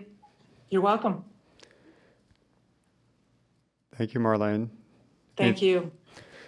I really appreciate the board's stamina, and I know I mentioned last board meeting that this might be a long board meeting. I do ask that the next two speakers move expeditiously through their presentations. Next up, we did this is a Central Reservoir Replacement Project. We did discuss at the Planning Committee. The Planning Committee did accept the report. And as I shared, Central Reservoir is our largest drinking water reservoir at 154 million gallons. And this project will replace Central Reservoir with 3 smaller concrete tanks. So Aaron Hope, Associate Engineer, will discuss the project. And after the presentation, we can answer any questions before the board considers certification of the final EIR and project approval. So Aaron, take it away. Hi, thanks for that introduction, Clifford. I will try to move through this as quickly as possible. Next slide. All right, so here's an overview of Central Reservoir. North is up on this map. I-580 is just on the northern boundary of our property. This is in an urban area in Oakland. Central Reservoir, like Clifford said, is a very large reservoir. It's 154 million gallons, and it serves roughly 14% of the district's metered connections. Next slide. In short, replacing the reservoir with 3 17 million gallon tanks is needed to replace aging infrastructure. The reservoir is well over 100 years old. It was originally built in 1910. The project is also needed to resize to meet existing and future demands, raise the reservoir to improve the water distribution system operational flexibility, reduce water loss through the liner, and remove polychlorinated biphenyls, also known as PCBs, in the liner. Next slide. I'm going to show you a cross-sectional view of the reservoir looking north towards the Oakland Hills in the distance there. And I'm going to look from west to east. Next slide. The auxiliary dam is on the left-hand side here, shown in this cross-section. I-580 is also on the left-hand side. And the main dam is on the right-hand side, adjacent to the 25th Avenue, 29th Street corner. Next slide. When we replace the existing open-cut reservoir, it will have 3 17 million gallon tanks that are approximately 15 to 22 feet taller than the top of the existing reservoir. Now the new tanks, only 2 of which are shown here in profile view, will sit on 30 feet of cement treated fill, which will be founded on 50 feet of cement deep soil mixed columns. Next slide. I'm going to show this view of the reservoir for the next couple slides. This is the site plan of what this will look like when the project is done. North is to the left here. I-580 is on the left-hand side. Next slide. The 3 17 million gallon concrete tanks will be located on the northern side of the existing basin. Next slide. A bioretention basin will be located near the corner of the East 29th Street and 25th Avenue entrance, and this bioretention basin will treat and reduce peak runoff through the storm drain. Next slide. The project will also include a vault structure nestled between the tanks and a rate control station, both of which work together to control flow into and out of the reservoir. Next slide. Then we'll also have new inlet and outlet pipelines between the rate control station and the vault structure. Next slide. Access roads will be improved around the site. Next slide. And then now I've turned the site on its side once again. So north is up here. I-580 is on the top there. The project also includes an option to lease a strip of property to the Redwood Day School for the school to pay, construct, operate, and maintain a driveway from Sheffield Avenue on the right-hand side to Ardley Avenue on the left-hand side. Next slide. The environmental impact report evaluated the project's potential impacts in 12 resource categories. Of these 12 categories, all but 1 was found to have less than significant impacts, or that the impacts could be reduced to less than significant with mitigations. Only noise was found to be significant and unavoidable, even with all feasible mitigation measures. Next slide. During the draft EIR, we sent about 3,000 mailers out to local residences and businesses, and we did receive comments. We held 2 public meetings, 30 comments were reported at those meetings, and then we also received 16 comment letters and emails. And all of the comments we received are responded to as part of the final environmental impact report. Next slide. The key community concerns included how we were going to handle hazardous material during construction, particularly asbestos in the roof and the PCBs in the liner. Concerns also included construction impacts related to noise, traffic, as well as the proposed driveway connecting Redwood Day School to Ardley Avenue. Next slide. Mitigation measures identified in the EIR include a temporary 16-foot noise barrier adjacent to Redwood Day School, and a commitment to schedule certain construction activities outside of school hours if feasible. The project includes nighttime lighting controls and a mitigation measure to provide alternative lodging to residences affected by night work if requested.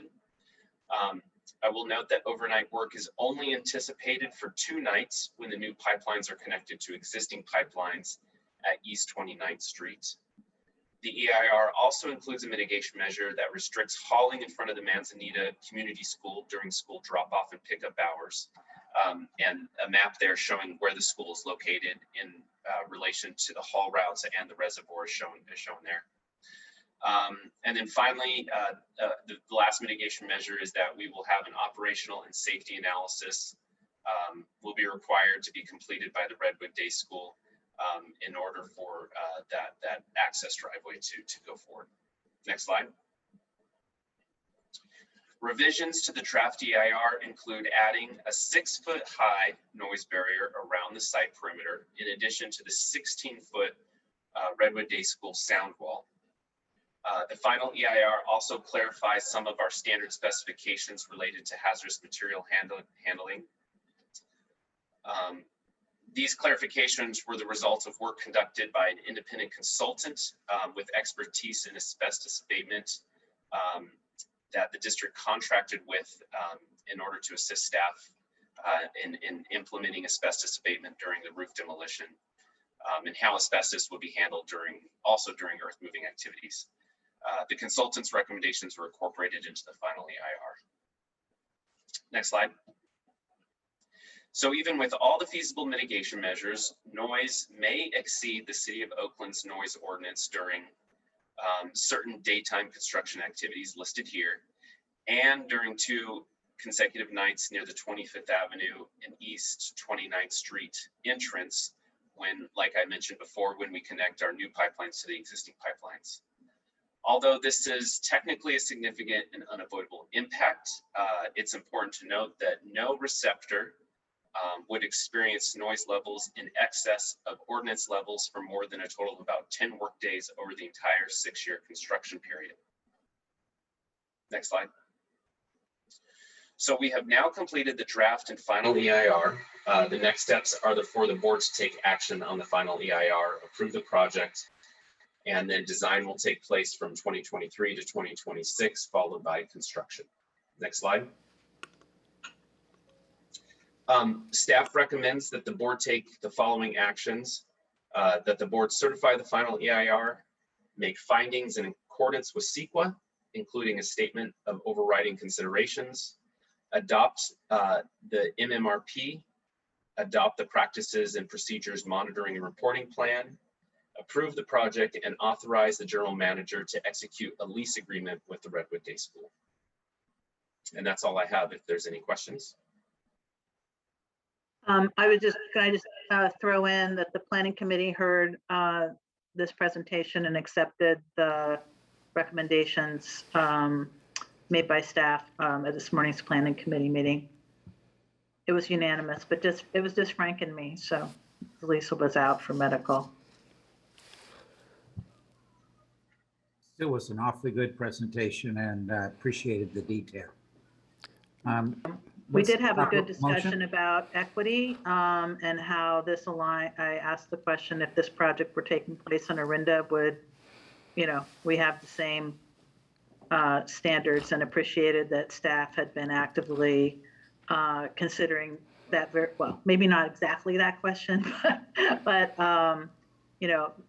really taking to heart and internalizing our racial equity policy.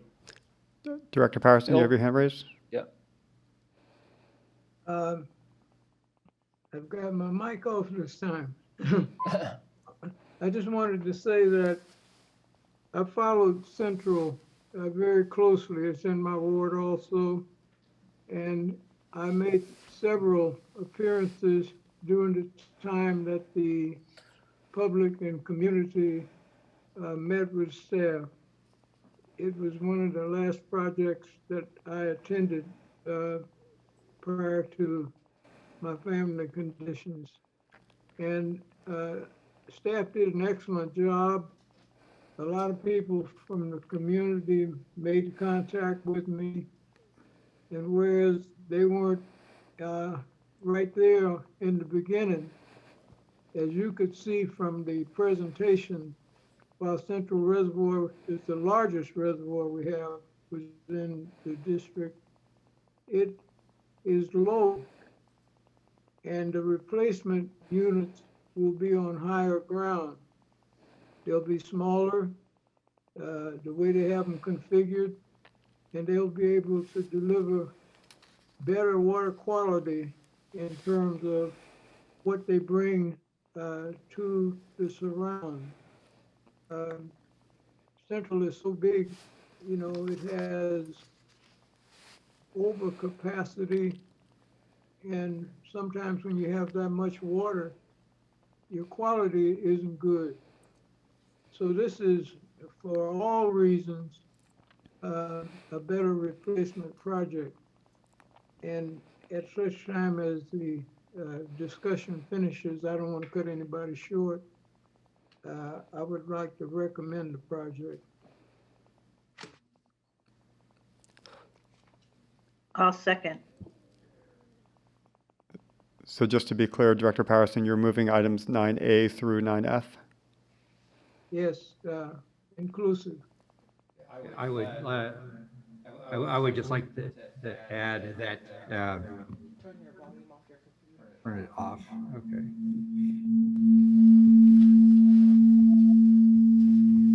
Over here. Okay. Sorry about that.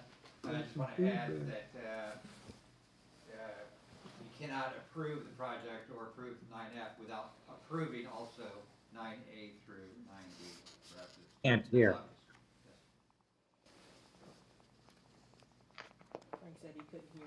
You cannot, okay. Just want to make it clear that you cannot approve the project or approve 9F without approving 9A through D.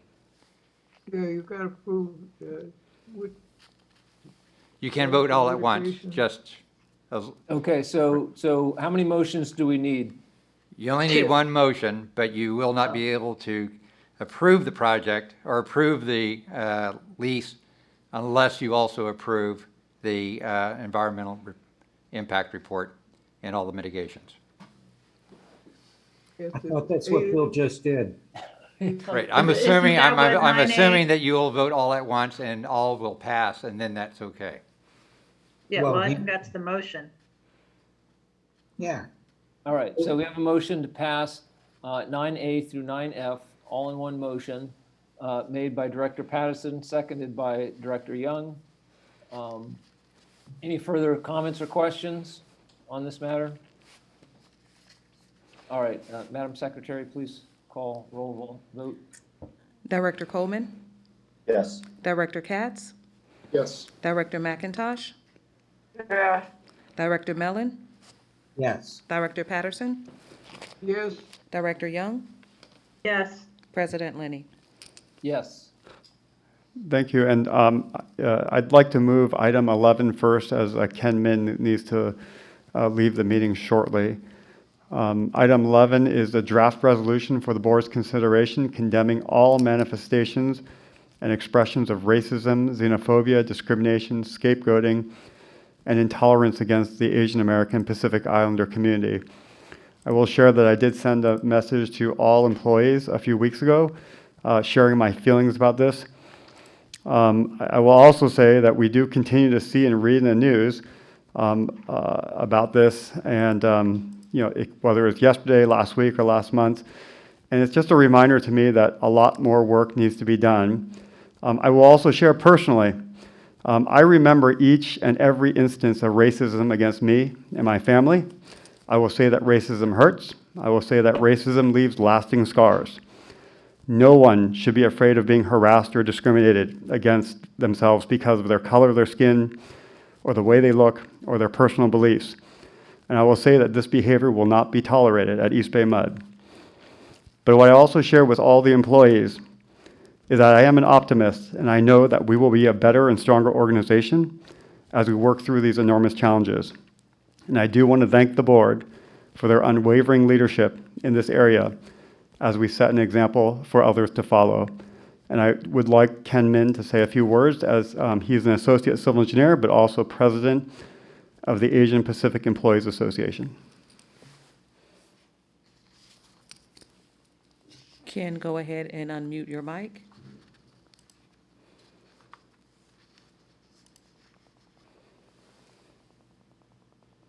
Ken, you can go ahead and unmute your mic and turn on your camera. All right. Hi, thank you, Clifford, and good afternoon, President Lenny's and members of the board. 3 years ago in 2018, I appeared before you to commemorate Asian Pacific Employees Association's 20th anniversary. Back then, I reported that APA activities are to celebrate our history, strengthening our community, and shaping our future. And I was excited and hopeful. But lo and behold, our current situation is far from what we have hoped for. Today's members of our communities are spat on, stomped on, and assaulted verbally and physically. And this anti-Asian sentiments and hate crimes are occurring from coast to coast. APA and API communities are outraged and concerned about their safety and livelihood. The recently APA sponsored listening sessions with our API community employees. They told us that they feel alienated and threatened. They told us that they feel foreign and don't feel accepted as American, even those who are born and raised on this land. They all express concerns for their safety. Above all, they ask us, what would the district do to stand in solidarity with API communities? This resolution is just that, a call to action to respond and abate one more racial injustice and make a positive impact to stand for what is just. The resolution is direct response to the nation's increase in violence against AAPI, and especially our recent attacks in our home, Oakland Chinatown and City of Oakland. The district developed this resolution in partnership with multiple groups, union leaders, affinity groups, leaders, district divisions such as HR, OGC, General Manager Office, and this resolution will reinforce district's commitment to diversity, equity, inclusion, and justice. In this resolution, the district commits to 4 key actions. The first action is listening to the concerns of the API community and employees to promote a sense of safety and belongings in recognition that the district is a diverse community and that stands united as Americans. The second action is ensuring that all the members of API communities are treated with dignity, respect, and equity. The third action is encouraging district internal affinity groups to develop the cultural competence to foster intercultural unity and emphasize the intersectionality of all people. The fourth and final action is assisting, where possible, the API community in general and the Oakland Chinatown Chamber of Commerce in supporting our local community and employees against all these hate crimes. This resolution ultimately demonstrates that district lives by its values, integrity, teamwork, stewardship, and respect, and also it stands in solidarity with our API communities. This would definitely uplift spirit of our API employees and set an example for others to follow suit. Therefore, on behalf of district and our API communities, I hereby respectfully request the board adoption of the resolution. Thank you very much. I would like to move the resolution with comment. And in so doing, I wanted to remind board members that back when Danny Wan was on the board here, that we helped form the employees of EBMUD who were Asian Pacific Islanders, and that organization still stands. I was an honorary member. I couldn't be a member, but I wanted to say that it's very important that the 4 items mentioned by the speaker can be included, and that we take this position knowing full well that we want to make diversity and inclusion more than just a symbol. We want to make it the very nature of what we are about in EBMUD with respect to both employees and community. I second that, Bill. All right, thank you, Bill. We have a motion by Director Patterson, seconded by Director McIntosh. Other board comments or? I wholeheartedly support Bill's comments and very much appreciate Ken's and Clifford's remarks, and think it's an important addition to our equity, racial, and anti-racism work. I'd also offer a comment that not only does this address folks who are within the various Asian groups, but also for those whose children are both half Asian and half Caucasian, because they likewise encounter the kinds of things that Ken was talking about. So this is a good resolution. I do support it. I thought that I ought to toss that one additional comment in. I'll just chime in real quick. I am totally in support of the resolution.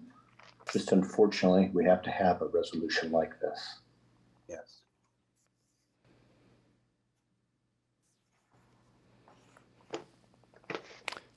Shall we do a roll call vote? Yeah, I was going to see if there's any other comments. I just wanted to add here, I agree with John's sentiments. I was thinking earlier today, one of the sad things that we need to have a resolution like this. But I do appreciate that this was a group effort. Ken, I appreciate your work on it, and I understand a lot of employees had input, and so it makes it all the more powerful that way for us to pass this here. I'm also appreciated that you read it. It was one of the things I thought I would make sure to do. We pass resolutions sometimes, and it's kind of, yes, thumbs up, that's good. But you hit on the key points. I just want to reemphasize again the first resolved, which is the district condemns all manifestations and expressions of racism, xenophobia, discrimination, scapegoating, and intolerance against the AAPI community. But as you said, there's many facets to what this resolution says and what we want to do about it. And I'm glad that it will be part of our work here to continue to provide support and betterment for our whole community. So if no other comments, let's go ahead and have a roll call vote on this. Right. Director Coleman? Yes. Director Katz? Yes. Director McIntosh? Yeah. Director Mellon? Yes. Director Patterson? Yes. Director Young? Yes. President Lenny? Yes. Thank you. That Right. means a lot to me, Ken, and the rest of our employees. Thank you very much. Appreciate it. Thank you, Ken. Next, we have bringing to you an agreement for Lockbox services with Wells Fargo Bank. We discussed this at the March 23rd Finance Committee, and the committee asked us to come back to talk about how the staff duties will change as we implement the Lockbox services. Terry Dean Alderson, the manager, customer services manager, will make the presentation. And Terry, I just asked that, again, maybe go through the background quickly and get to the issue of how do we transition staff. This is Andrew. I will be making the presentation, if that's okay. I will keep it really short. First of all, I just want to also thank the board for adopting the resolution earlier. It meant a lot to me, being an immigrant, being an Asian, and thank you for your support. So just quickly, for offer some background on why we want to move forward with increasing the spending for banking services with Wells Fargo. For about a third of our customer who chooses to pay their bill by check, the district processes those payments that are mailed into our office in this administration building. And for the past 2 years now, the district has been working on a business continuity plan for this very critical function. Next slide, please. So for today's agenda, just quickly, I will go through the payment trends, what a business continuity plan is for mail-in payments for customer checks, as well as what that transition looked like for staff and ultimately the next steps. Next slide. So as you can see in this graph depicted in green, the number of customers that pays their bill by mail is declining at a fairly steady rate. And for 2021 so far, about 70% of all customer payments are received through electronic payments. And we would think that partly is due to the pandemic because more people are relying on computers and telephones, their cell phones to make their bill payment.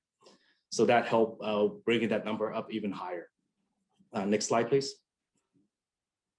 So business continuity is central for payment processing because that's really essentially what helped pay our own bills. In 2020, the district processed nearly $770 million in total payments. About $490 million are in electronic form, and which it could be processed anywhere in our service area or outside our service area as long as you have a connection to the district network. We also process about $279 million in mail-in payments, and that's in checks in this building here in downtown Oakland. One issue with that is that if there's an event preventing us from getting into this building, there's no other alternative for us to process this payment. So having a plan for maintaining interrupted payment processing is critical for us. Next slide, please. So with that in mind, we are pursuing Lockbox services to making sure that we do have business continuity for this very important function. And also in response to more customers are essentially shifting to electronic payment, and there's a declining need for us to have in-house processing in this building. So as Clifford mentioned earlier, that this approach was first presented to the Finance Committee back in April 2019, and we were directed to pursue this option and with support from local 2019 leadership at the time. Again, we reviewed an implementation plan for Lockbox services about 2 weeks ago with the Finance Committee, and we are recommending to move forward with this transition. Next slide, please. So Lockbox services costs have a maximum annual cost of $260,000 based on the current number of customers who are still using checks to pay the bill. However, we are seeing that about 3% customers are moving away from that each year. And since the cost is based on the number of transactions the bank process on our behalf, the cost will go down at approximately $7,500 a year. So you can see that $260,000 will continue to decline over time. Next slide, please. So there are also other direct savings by using the service. The district will save about $230,000 one-time saving for not having to replace our current equipment, because that equipment essentially has to be replaced over a period of time as it degrades. And also with this very expensive machines that we also are saving about $60,000 in annual cost to maintain equipment as well as software to process these machines.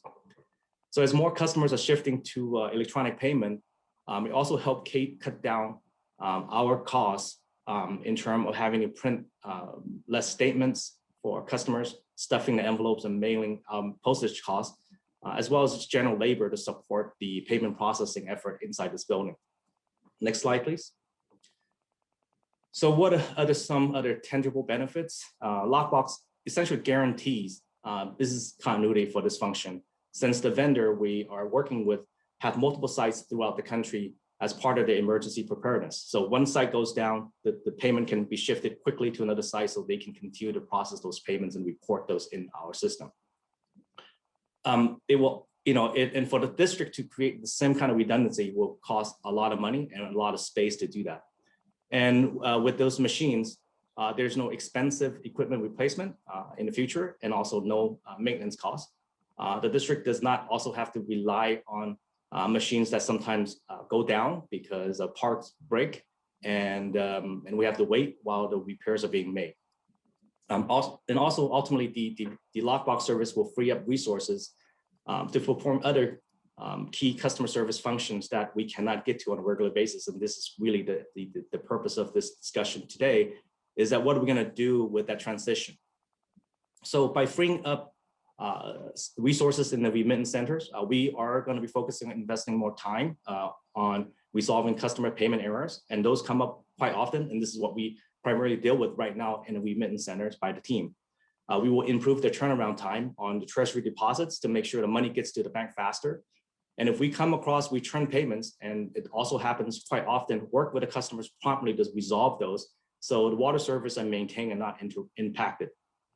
And on the system side, we can perform data entry tasks to make sure the billing system up to date with the payments are being credited to the customer's account, and follow up with any kind of return mail that did not get to the intended customers.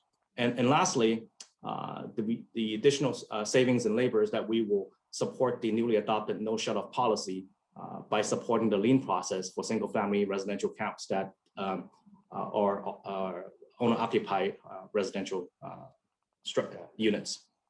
So the last slide here is that we are asking the board to authorize the increased spending for our existing contract with Wells Fargo Bank to activate the service. And if approved by the board, we will continue to promote electronic payment to increase participation and cut down on paper waste. That's all I have, and I'll be happy to answer any questions the board may have.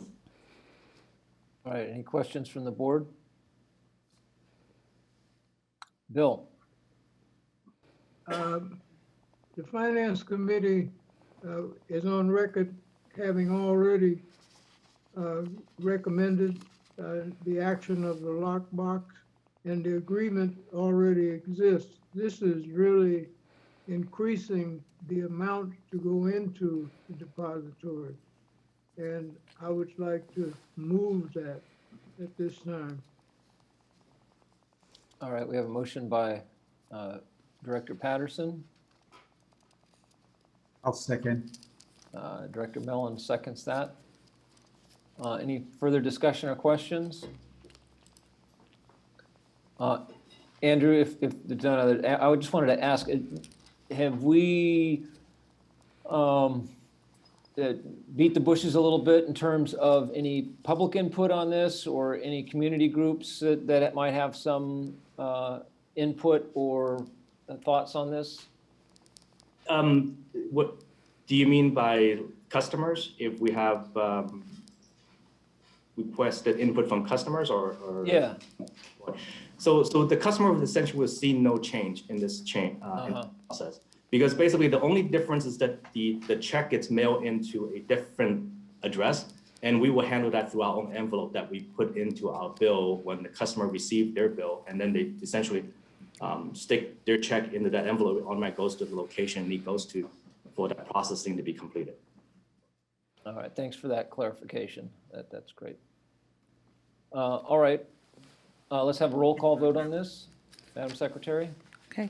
Director Coleman, Yes. Director Katz, Yes. Director McIntosh, Director Mellon, Yes. Director Patterson, Yes, Director Young, Yes. President Lenny. Yes. All right, that passes unanimously. I need to split out, and I've got to pick up something in Livermore before the store shuts down, and so I think we've covered the main things, and my apologies to staff for having to split out a little early. All right. Don't we have the winners group report coming still? We do, and I thought maybe for as long as you can stay, Director Mellon, I will stay. we will, I'm going to juggle that around and have the Racial Equity and Justice Project discussion first. And today we do have the winners group. They'll present the findings and recommendations from their cultural audit for the district. And just quickly, what you'll hear is that there are areas where we're doing well. There are areas that we need to improve. Overall, I think we're moving in the right direction. But like I talked about earlier, there's still much to do. So Derry Moten, Manager of Employee and Organizational Development, will provide a brief introduction, and then we'll hand it off to Tamara. Good afternoon, board. Thank you for your patience this afternoon. We hope to provide you, as Clifford mentioned, good information here. I want to begin with just kind of giving a little context to what you're going to hear today, as we've been working on our racial equity and justice projects and several other things. We do want to just kind of give you a context for how all these projects do fit together in us moving forward in the development of our overall diversity, equity, inclusion strategic plan. So we'll go to the next slide. We have three primary efforts going on. Number one, we have our existing diversity, equity, inclusion efforts, which includes our affirmative action reporting, our workforce development internships, our affinity groups, racial equity and justice projects and strategies that we're working on, and then our managers and supervisors training, which also aligns with our values project that we're working on. So our values advocates and the work that they're doing in terms of culture development. The second element that we have is the internal audit, which you're getting ready to hear from the Winters Group, which includes a series of data collection points that they've been putting together from our direct internal HR data to several focus groups and some other assessments that were done. So those things that they will present. And then the third thing is we're doing a series of pilot projects, which we've been reporting to you that we're launching. Those pilot projects are aligned with one of the Winters Group's subcontractors, O&G Racial Equity. Those 5 projects we're looking at how we cultivate and apply equity, racial equity lens to different areas of the organization, which number one is how we're doing capital infrastructure projects and investments, which you heard, again, the conversation specifically as Director Patterson pointed out about Central Reservoir and the efforts that are being done to make sure that the services provided there are equal to other services in other parts of the district. Our overall approaches to community engagement. Third is our contracts and procurement efforts, our hiring and recruitment practices, and then our internal promotion and retention practices. So all those are currently under assessment, and they're also being worked on as pilot projects by our core team members, which are, again, cross-functional groups from around the district. So with that in mind, I want to now introduce the Winters Group, who's going to be presenting to us. We have Marisha Reese, who's the Chief Operating Officer of the Winters Group, and Thamara Subramanian. I hope I said your name properly. But she's the Equity Audit and Strategy Manager for the Winters Group. So I'm going to turn this over to them for them to present their cultural audit report. Sounds good. Thank you, Derry. So would you like me to share my screen so I can just move through the slides, or are you going to move through the slides for me? We actually can move through the slides in the boardroom for you if you want to just go ahead and say next slide. Okay, yeah, that should be fine. Cool. So you can start. Great. So in terms of assessment components, good afternoon, everyone. My name is Thamara Subramanian, as Derry said. I'm here with Marisha Reese, who is our Chief Operating Officer, and we're super delighted to be with you today to kind of share the results of the cultural audit that we did with East Bay throughout this past year. So the assessment components we have here are focused on centering justice. So we take a mixed method approach to our audits. What we mean by centering justice is an orientation and consciousness that allows us for correcting systems, repairing harm, implementing deliberate systems and policies and practices that produce equity and redistribute power. So we're asking questions like, who is harmed by our systems? How can we eliminate the inequitable systems? How can we recreate our systems? And how can we ensure these changes will be sustained? So we took these 6 components of the audit here, and we'll be sharing a few insights from some of these components today. We did key stakeholder interviews with designated leaders at East Bay. We did the intercultural development inventory with 3 of your teams. We reviewed the existing HR data that we were given from East Bay. All employees were able to take the Inclusion Insights survey. So those employees who did participate in this, we have the data there. We also did employee focus groups, and we also did a policies, practices, and procedure analysis with 7 policies that we were given to look at inclusive language and systemic barriers. All right, so we'll start with the IDI real quickly. So the IDI is a theory-based psychometric instrument. So this is not a personality test or an opinion survey, and it's not a test that differentiates right or wrong or good or bad. It is our capacity to, it kind of measures our capacity to accept, acknowledge, and adapt across differences. And this is something that is statistically reliable and valid across the world, across different racial and ethnic groups, gender, et cetera, et cetera. So we had, if you could go to the next slide. Hold on one second. Could you go to the next slide? So we were able to administer this test to, or assessment, I should say, to 3 groups at EBMUD, the core team, the non-core team, and the SMT. So as you can see here, we are at, most folks landed at, this is aggregate scores for the team, at this level of minimization, the developmental, so that bottom bar. The top bar is the perceived, how people think that they experience the world across differences. And then you see this orientation gap, the difference between their perceived and developmental. This is around. Could you tell us what this means? I'm not familiar with any of. Thank you, Margaret. What's good, what's bad, what's in between? Yes, you know. I'm going to go ahead. So actually, Derry, could you move? I actually had rearranged my slides. So could you move 2 slides forward, please? Great. So this is kind of the spectrum of how people are being measured. And sorry, I didn't explain this prior to sharing to you the information, but this is a spectrum called the intercultural development continuum. So what we have here is essentially a continuum that goes from denial to adaptation. So people can score on a range from denial to adaptation, which is their kind of engagement from a monocultural mindset to an intercultural mindset. The denial level is when you may not be understanding that differences really exist or are in denial. So you may say things like, I don't get it, this has nothing to do with me. Polarization can be seen as being ashamed or perhaps looking at 2 cultures and seeing that they exist, but creating an us versus them mentality about it. This can be seen as a shame of your own culture, or an us versus them and feeling more negative about your own culture, or in defense, saying that other cultures are not as good as your own culture. Minimization is this point of really emphasizing commonalities over differences, often seen in our culture in America as color blindness. I don't see color. We should treat everyone the same, not necessarily how they want to be treated. Color, race doesn't matter, sentiments like that. So that's kind of where minimization is. Acceptance is the next step of that. You may understand and recognize these cultural differences, but you may not know exactly what to do about them or how to better engage or understand how to bridge across these differences.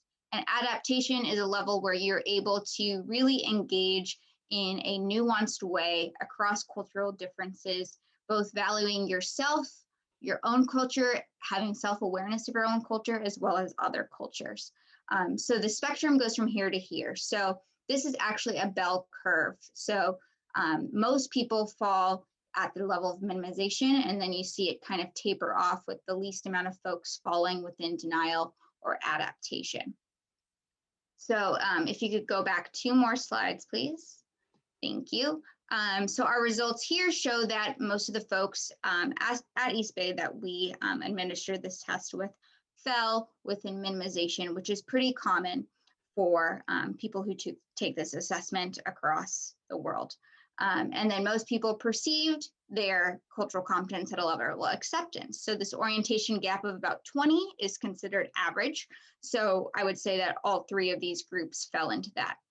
However, if you do look into the next slide, so if you go to the next slide, the range of developmental orientations you see across the group slightly differ. I would say they're pretty similar for the non-core team and core team, but for the SMT, you can see that people are kind of skewed or having more of a tendency to be on the right side of the cultural continuum. This might suggest that people may have more of an ability to do stuff, to take strategic changes, towards diversity, equity, inclusion, maybe understand perspectives of people who have different cultures a little bit better, or be able to apply them at their workplace. However, it's still kind of an area for improvement. And we see this as kind of a developmental continuum. People can go back and forth on this, but rather we're trying to just move people towards being able to be at this place of acceptance and adaptation as best as we can, so that you are best able to engage in DEI strategy and make the most out of your goals. May I ask a question, please? Can you define the core team versus the non-core team? Who are they? That is a good question. Derry, do you have any kind of background on that? I don't know the specific roles of who's in which. Yes, the core team is comprised of a combination of staff members, managers. Before Dorian left, Dorian worked toward trying to identify people who were either connected to some of our affinity groups, managers, other individuals who were collected as potential people to work on pilot projects now. So that's the group that is now working on pilot projects. The non-core team was an expansion of that group to include other people who were maybe not directly connected to any of the programming, but were people who she identified as people who we would want to have some feedback from for this particular assessment. Right. So is it safe to say this was not a kind of put your hand in the barrel and grab out random names? It was more of a, this isn't really necessarily a snapshot of EBMUD's 2,100 employees. It's skewed in some way along This is some only criteria. a snapshot of these 3 teams. So we chose teams that were kind of having a leadership or accountability role. So everyone was asked in these teams. We weren't randomly selecting from these 3 groups. We gave this tool to everyone who was kind of given in this group. But yes, this is not a representation of the entire. But it's managers, Derry? What I'm not getting, is this all managers? No, it's not all managers. It's a combination of people. It is again, people that are connected. The core team is ranges from people who are working in operations, HR, and finance. It's a kind of a pretty wide variety of people. The non-core team members, again, the exact criteria that Dorian used at the time, I'm not sure about. We do have another assessment that was issued to all employees, which you're going to get some information about coming up. So how were these assessments made? I'm not clear on that. Was it done on interviews or a test, or what tools were used to make these assessments? So this assessment right here, what we're talking about right now, is the intercultural development inventory. And this is a multiple choice assessment that people took online. There are other components to the audit, which I shared kind of at the beginning, but we'll get into those later. They have different formats, such as like phone interviews, focus groups through virtual, inclusion insight survey, which is also a survey that people took online, things like that. So this is through an online assessment. Okay, thank you. Cool. Well, if you can move to the next, I guess skip the next slide and go to the slide after, yeah. So kind of understanding what this means. So specifically with this tool, we're looking at kind of organizational leaders, power brokers, people who may have more accountability with DEI efforts at EBMUD. So the strengths of being at where folks are on average right now is there's successful intercultural communication around commonalities and values tolerance of cultural differences. Of course, we do want to move deeper than that. So we see kind of opportunities of growth and development as things we can cater to in our educational recommendations. So bridging across differences at a deeper level, increased self-understanding of their own social identities and cultural patterns as well. So those are kind of 2 areas of strengths and opportunities that we see for this group. So you can move to the next slide. All right. So now we're going to just do a quick snapshot of the review of HR data. So what we did here is we looked at analysis of promotions, terminations, and hiring at EBMUD. So if you can move to the next slide. We've separated these findings by race, ethnicity, gender, race, and genders, looking at that intersection, as well as age generation. We also were able to segment it by those who disclose disability status as well as veteran status. So for race and ethnicity, overall representation is shown for racial and ethnic groups in the full report. But we were only able to do a statistic grouping POC and white folks because of the small amount of people of color. However, in our Inclusion Insight survey, we were able to disaggregate the racial and ethnic group. So you'll be able to see that later. So the kind of just to be clear, I'm sorry, just to be clear, POC means people of color. Yes, POC in this context for the purposes of this presentation will be people of color. Sorry for not clarifying, but thank you for that. Great. So overall, in terms of race and ethnicity, people of color are being hired at rates significantly higher than their current representation at the EBMUD workforce. This shows that we're trying to increase racial diversity through hiring. White employees were seen through regression analysis as 1.7 times more likely to leave EBMUD voluntarily. This is pretty typical, but there's nothing really, I guess, alarming by that statistic that I'd be concerned about. And POC are being promoted at rates consistent with their current representation, so about 53% to 55%, and is expected to increase over the next 5 years. So we did a forecasting statistical tool as well, and you'll have more information on this in the full report. But we were able to, with the data you all gave from 2017 to 2020, January 2020, actually to 2021, we were able to forecast and see if nothing were to change at EBMUD, what would hiring, representations, and promotions look like? Could you move to the next slide, please? Thank you. All right, so key findings with gender. So women have been hired at rates consistent with their current representation, but this rate has been decreasing over the past few years. And there is the forecasting that suggests that the decrease in representation of women and promotion of women over the next 5 years will occur. And then if you could move to the next slide. Looking at both race and gender, we can kind of differentiate between white men, men of color, white females, and women of color, or white women and women of color, to be more precise with the definition of gender. But EBMUD terminates white men at a lower rate, and then white females are terminated at rates higher than their current representation. So that kind of shows the nuance between just the segment of white employees.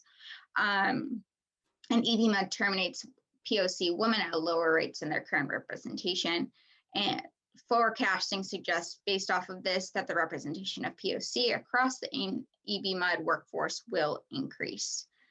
When you're using the word termination, excuse me, when you're using the word termination, are you really meaning to say they're being fired?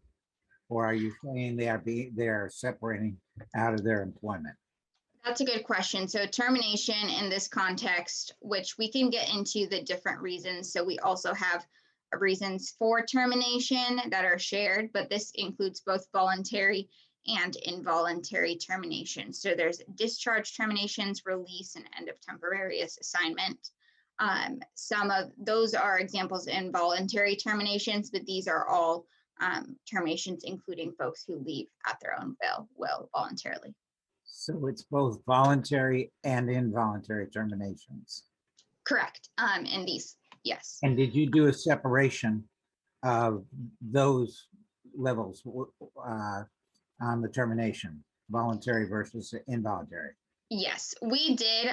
And for race, gender, and generation, there weren't very many significant findings per se, or any patterns that we could conclude, but we do have kind of those graphs and analyses in our full report if you want to look into it.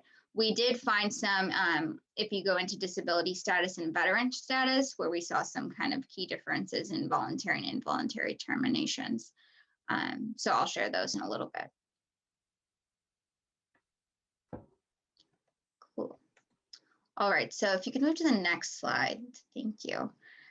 So in terms of generation, most of this is pretty standard to most places in the workforce, with folks who are older more likely to leave, folks who are younger receiving more promotions. But something that was a little bit interesting here was folks in the middle age, Generation X, were more likely to be discharged from their job compared to baby boomers and millennials. So discharge means that they were involuntarily told to end before their contract ends, and release means they were told to leave because their contract was ending. So discharge was, I would say, is more of an involuntary reason. If you could move to the next slide. So for disability status, we can see here that. Question back to the last slide. I'm assuming that for baby boomers leaving, most likely to leave the workforce, that includes, I'm presuming, retirement. Yes, that does. Okay. And versus, something that's, and do you have that broken out? How much of that is retirement versus other?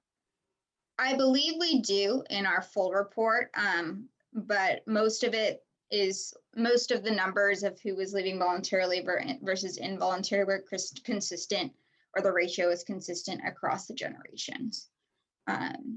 But if there were any significant differences or patterns, we probably noted that in the full report. This is kind of just like most of the key significant differences that we have here. All right. So for disability status, since disability is something that you don't need to disclose, this only includes 59% of the overall data set of employees. So that's something just to keep in mind. So taking this kind of disability and veteran status findings with a grain of salt. So individuals with a disability represented only 5.1% of the folks who disclosed that they were disclosed. So 5.1% of the EBMUD workforce, but reasons for terminations differed greatly between individuals with disabilities and individuals without. So folks with disabilities are more likely to be discharged, which I said was being terminated before your contract ends. And promotion and hiring has been kind of on level with the proportion of the population. But hiring for those who disclose a disability is predicted to decrease slightly over the next 5 years. Once again, since this is something you can choose to disclose or not, we don't want to kind of over exaggerate these findings, but it's just a pattern that still is pretty valid and to keep in mind. We see a similar pattern here with veterans. They represent about 34.2% of the EBMUD population, but this amount is dwindling. And veterans are being hired at a significantly lower rate. So only 2.6% of those new hires in 2020 were veterans than their current representation. And also promotions have been decreasing. And similar to those with who disclosed they had a disability, veterans are most likely to be discharged. And for voluntary terminations, non-veterans are more likely to retire, while veterans are more likely to resign. So overall, just looking at all of the data that we just presented with HR, hiring and promotion of historically underrepresented groups such as women and people of color are projected to steadily increase, which is a notable strength and an area of opportunity to ensure that promotion and hiring rates do increase over time. However, it is important to note the disparity in retention of people of color and women at EBMUD, as involuntary termination of POC is at a higher rate than the representation in the workforce, and promotions for women are projected to decrease, further increasing the disparity in gender and possible reasons for voluntary termination. Great. So if anyone has any questions on the HR portion, I'll move on to the Inclusion Insights survey. So the Inclusion Insight Survey was administered to approximately. I'm it was sorry, can I given to- interrupt a second? I just, my comment, I guess, on the information you just presented is I'm not asking for more right now, but my comment is it's hard to discern whether any of that is good or bad, or what the average should be, or what we should be shooting to achieve for, or any of that. I mean, again, it's good information, but I'm not sure what to do with it. So something that we do at the Winners Group is we don't want to necessarily put a benchmark against the information we give, mostly because we want you to kind of just aim for increasing equity, so reducing these gaps and such. So we're providing some recommendations at the end for how to do that. And also the working group teams with the ONG are kind of working on how to reduce barriers and disparities. But you don't really want to, a way that oftentimes kind of data around DEI is stifled is when you're looking at the statistic and trying to reach a certain goal or benchmark number. It's really hard to do that across not only just the public service industry, but across other industries. So we want to kind of use this as a baseline for you all to compare to when you do your DEI goals next year to see, have these numbers improved over time. But yeah, that's a good question. I know sometimes when you get this, it's like, great, but also what can we do? And I think that's coming after kind of using this data. It's what we think is the leadership's job, and also the job of all employees to hold themselves accountable to different parts of your strategy to improve these numbers. Yeah, I guess, but it's even more than that. It's like, well, are these good numbers or bad numbers? Is there something that we need to do about it?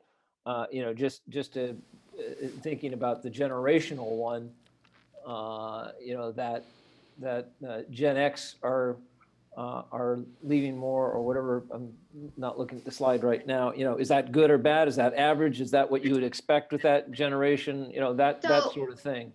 So for the age generation piece, that's pretty expected. I think I did mention that, but also what we want to kind of focus on here is probably the recruitment and retention of the key findings where there were significant differences. So the retention of women, the retention of people of color, those are the numbers that we want to be focusing on, because the termination numbers are higher than their proportion. Overall, in terms of the HR data, there are some great strides in hiring, but focusing more on retention is kind of what I would take from that. And not necessarily anything is good or bad, but perhaps looking at it as what can we improve on. And I think retention and looking more in depth into your terminations and reasons for terminations are a way to do that. Lisa? Yes, a few things. Number one, when you speak to strengths, and excuse me, I have gauze in my mouth. When you speak to strengths as in a prior slide, and then you spoke about opportunities. Does that equate to weaknesses? I'm trying. I mean, are you putting a positive spin on our weaknesses? Are you talking about the minimization to acceptance? Those aren't weaknesses, because they're not. I guess opportunities could be a positive spin for weaknesses if you want to say weaknesses, but it's mostly like things that haven't been achieved yet. So it's not necessarily a weakness because you're actually exhibiting this, because we can't say that folks aren't in acceptance and not bridging across differences at a deeper level, right? But I mean, it's work to be done. Yes, absolutely. Okay, and number two, you spoke about a full report. I'm really interested in seeing that full report, so we can sort of dissect what we're hearing right now. And then number three, with regards to the HR information, do you have a breakdown of POCs? Black, Latino, Asian, American Indian, and so on. Do you have a breakdown of those numbers?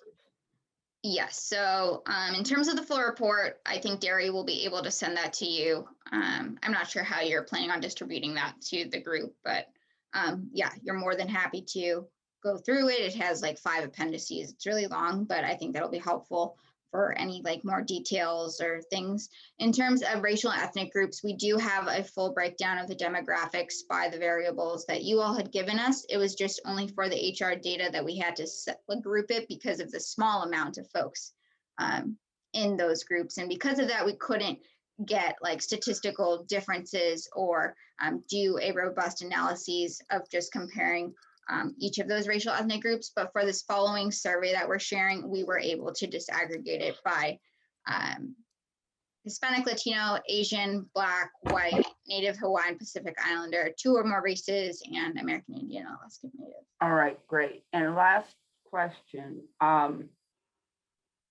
Did you find that non-POCs are in charge of the hiring more often than not? Yes, so mostly in terms of leadership, and if you look at most organizations, including yours, in terms of leadership and people who are making these decisions, it's mostly white folks who are making these decisions. And that is something we've seen across places. So that is also something we recommend thinking about, and we'll share a little bit more in our recommendations. Who's at the table making these hiring and leadership decisions? Who's making these promotion decisions? And how could that be affecting the rates of promotions? All right, because when you say POCs are being hired at a greater number, I think the breakdown of POCs would be very helpful, because when we started this project, this journey, we started it during Black Lives Matter, and that's a very important piece of this for me. We need to see those numbers, so I can understand you doing an aerial view for this presentation, but I really need to see that full report. Yes, and yeah, I think Derry. Yeah, and we can provide it. And Derry, you have your hand raised. Yes, Director McIntosh, we received a full report yesterday, so it was past time to actually get it into your package. So you will receive the full report. Also, in terms of the demographic information that you're looking for, we are making a modification to the affirmative action plan, which will include that demographic information that you're asking about. And then, Derry, after we receive the full report and we have time to ruminate and ponder and analyze, will we have another opportunity to speak to the winners group with more questions? Yes, we can work on an opportunity for that to happen. All right, thank you. Awesome. Yeah, more than happy to kind of discuss and dive into these results. I know we're kind of short on time here today, but would love to kind of dissect this more. So if we want to move to the Inclusion Insights Survey, we can definitely see, so this survey was given to, as we were saying, all the employees, and about 53% of the employees who were invited completed the survey, which is pretty good response rate. There's only a margin of error of about less than 5%, but it would vary by subgrouping. So if you want to move to the next slide. There were 3 different groups or segments of questions in the Inclusion Insight Survey: overall job satisfaction, knowledge and awareness of D&I at EBMUD, and perceptions of policies, procedures, and practices. So when we looked at this and did the analysis of all those aggregated numbers, and this was a Likert scale survey, so it went from strongly disagree to strongly agree. Knowledge and awareness of DEI, so folks who strongly agreed or disagreed to questions related to knowledge and awareness. This was strongly associated and predicted higher job satisfaction. So 83%, this is overall employees, reported high levels of job satisfaction. Compared to kind of the human resource metrics, 85 to 86 is pretty typical. So I know you all were asking kind of like what's good or bad. 83 is right around that ballpark, a little bit lower, but I wouldn't say it's significantly lower than 85%. 70% perceived strong knowledge of awareness, and 67% overall for these kind of buckets. So now looking kind of by race, gender, sexual orientation, and other factors. If you go to the next slide, we can see key findings by race and ethnicity. We saw that Black employees had significantly less favorable ratings and were less likely to endorse the perception that EBMUD is a diverse organization. This reached statistical significance across all questions in this category. So that shows that Black folks, and as you can see here, here's an example of a question that was shared, and you can see that Black employees had only 37% of folks say agree or strongly agree to this question compared to these other racial ethnic. Quick question, what's the, did you look at the N number on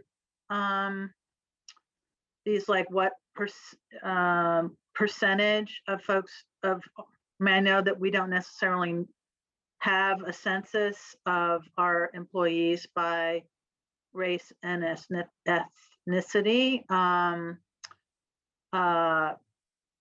but, or that's perfect anyway.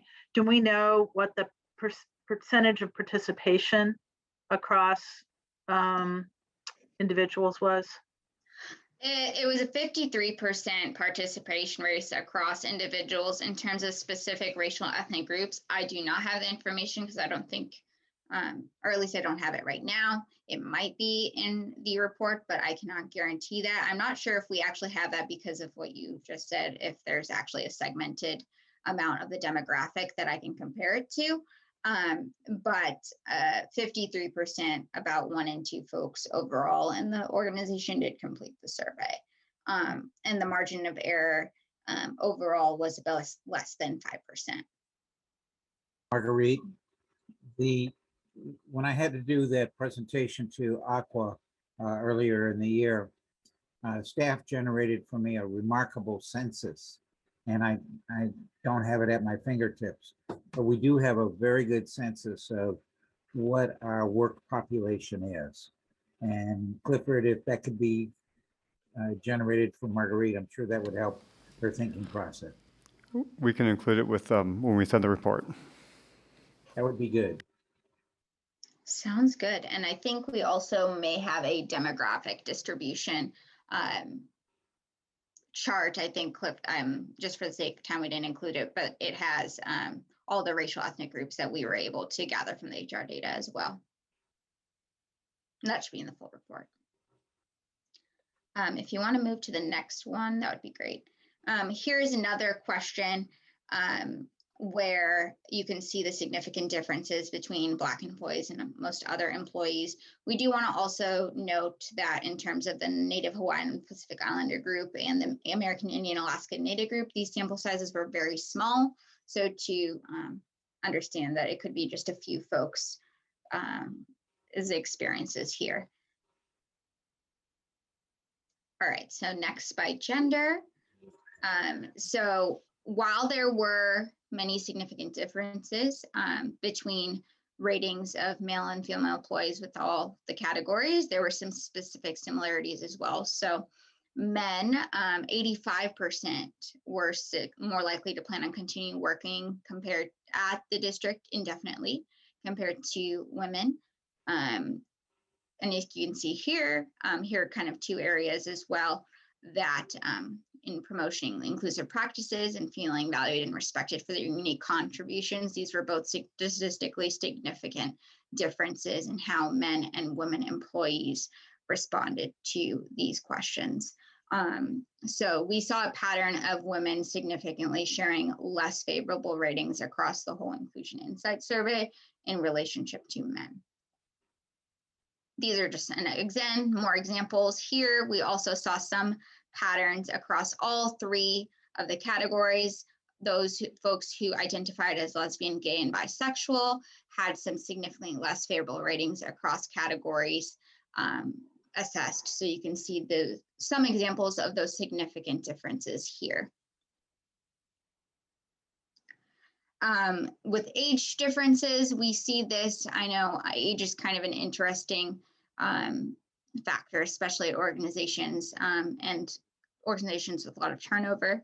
But this is actually kind of unique that millennials reported favorable perceptions across all categories. This is usually the opposite. It's usually that millennials report the least favorable perception. So this, I would say, is kind of interesting in its own way. But as you can see here, there weren't very many significant differences between baby boomers and Gen X, but millennials compared to those groups had significantly higher perception. By disability status, there weren't a lot of consistent patterns, but there were a few significant differences. And these are examples of 2 of the question points where there were significant differences between those who don't have a disability or identified with no disability and identified with a disability. And those who identified with a disability had kind of a less favorable perception. All right, next slide. And that one's a repeat slide. So if you want to move on to the slide after that. Key findings by tenure and level. So looking at here, we saw a lot of significant differences between employees with the shortest tenure, so 0 to 1 years, and between 5 to 10 years had more positive ratings than those working in the district longer. This kind of aligns to the millennials also having more positive ratings. And then lastly, by job level, staff and lead foreman had less favorable weightings across all 3 categories compared to managers, directors, and senior management team and supervisors. So that existed across all 3 categories. Lastly, there was one open-ended question on this survey, and that was if EBMUD could do one thing to enhance D&I, what would it be?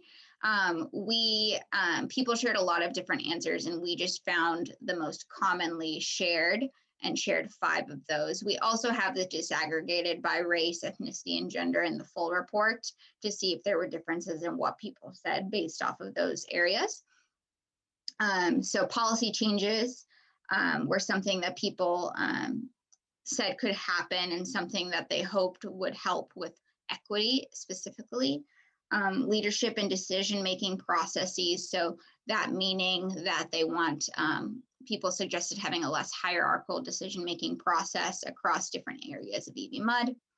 DEI training and team building, communication about DEI, as well as changing the hiring and promotion process. Those were some suggestions. All right, so I know we're kind of short on time. Clifford, how much time do we have left? I do want to share some of the focus group qualitative data because I think it offers a big perspective that's important to this, but I just also want to make sure we have time for the recommendation. Yeah, why don't you go through that? We've been waiting for this report for Yeah, months. just go through the report. Okay, that is totally fine. If you all are cool with it, I just wanted to make sure if there's like a lot of people after me. Cool. So focus groups. So if you want to move to the next slide, we wanted to share a little bit about the methodology of the focus groups. So here is a table of the demographic groups with number of participants. We did oversample on Black employee focus groups to make sure that folks who were part of the listening sessions about George Floyd and his murder had an opportunity to participate if they desired. And how we did this is we did a deductive thematic analysis by question, and we also used self-reported factors such as race, gender, and generation to kind of create these focus groups that are shown on the right. All right, next slide. So we asked people, what is it like being an employee at EBMUD? And here were kind of the positives, and then what do they dislike? And here are some of the negatives. So the positives that were most commonly shared was people found their work meaningful, a collaborative and friendly culture. People also really shared that they enjoyed learning development opportunities, the familial community, as well as affinity groups, and how this was something that they felt really kept them motivated in the workplace. Some negatives that people shared was people felt like there was a sense of in-group and out-group dynamics, meaning there was a certain type of person who fit in better at EBMUD and some folks that felt like outsiders to the culture. In the same regard, a lot of people of color shared a need and pressure to conform and code switch at the workplace. And lastly, women, millennial, and POC focus groups talked about a culture of retaliation and kind of a fear to speak up against DEI issues for various reasons, mostly for safety, concern of losing their job, and other factors. Next slide, please. So perceptions of DEI and leadership. So a lot of people, mostly everyone in all the focus groups, especially the focus groups with people of color, mentioned that they really appreciated the support by the board and the new general manager about with affinity groups. They mentioned that the general manager's statement on Black Lives Matter and his presence at affinity group meetings were particularly appreciated. They also suggested that and really appreciated this process, this cultural audit process. So having the focus groups, the interviews, and the involvement of the Winters Group to do this was something that showed them that, hey, EBMUD is making the investment into making DEI improvements.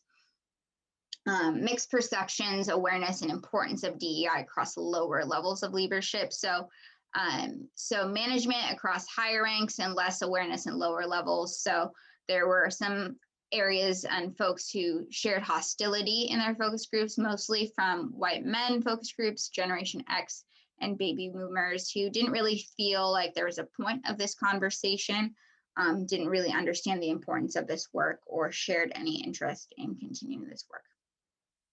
Lastly, there was a lot of wariness and exhaustion that was shared from Black and Latinx employees. Mostly a lot of skepticism about whether this feedback would be integrated or if plans would be implemented based off of the feedback of these employees. So these are examples of challenges on the left and opportunities. So if you want to say they're weaknesses, that's fine, but I also think of them as kind of goals. Just to have a more kind of positive and action-oriented lens to this. But Black employees feel less a lack of psychological safety. So a lot of Black participants described regularly facing microaggressions and more overt racism, and often shared feeling isolated, anxious. And this was in stark contrast to the baby boomers and white men who described EBMUD as being more like a family, community. Women of color especially mentioned that they felt like their appearance was judged, which pressured them to change their looks to be accepted. Black participants and all groups of women also described feeling disrespected at times at the workplace and needing to prove their experiences and skills over and over to be seen as an equal. This, combined with the lack of diversity in leadership roles, contributed to low feelings of morale with women and Black employees specifically. And lastly, generational differences did emerge. Their millennials focused on a need for less rigid structures and were concerned about a culture of resistance to change.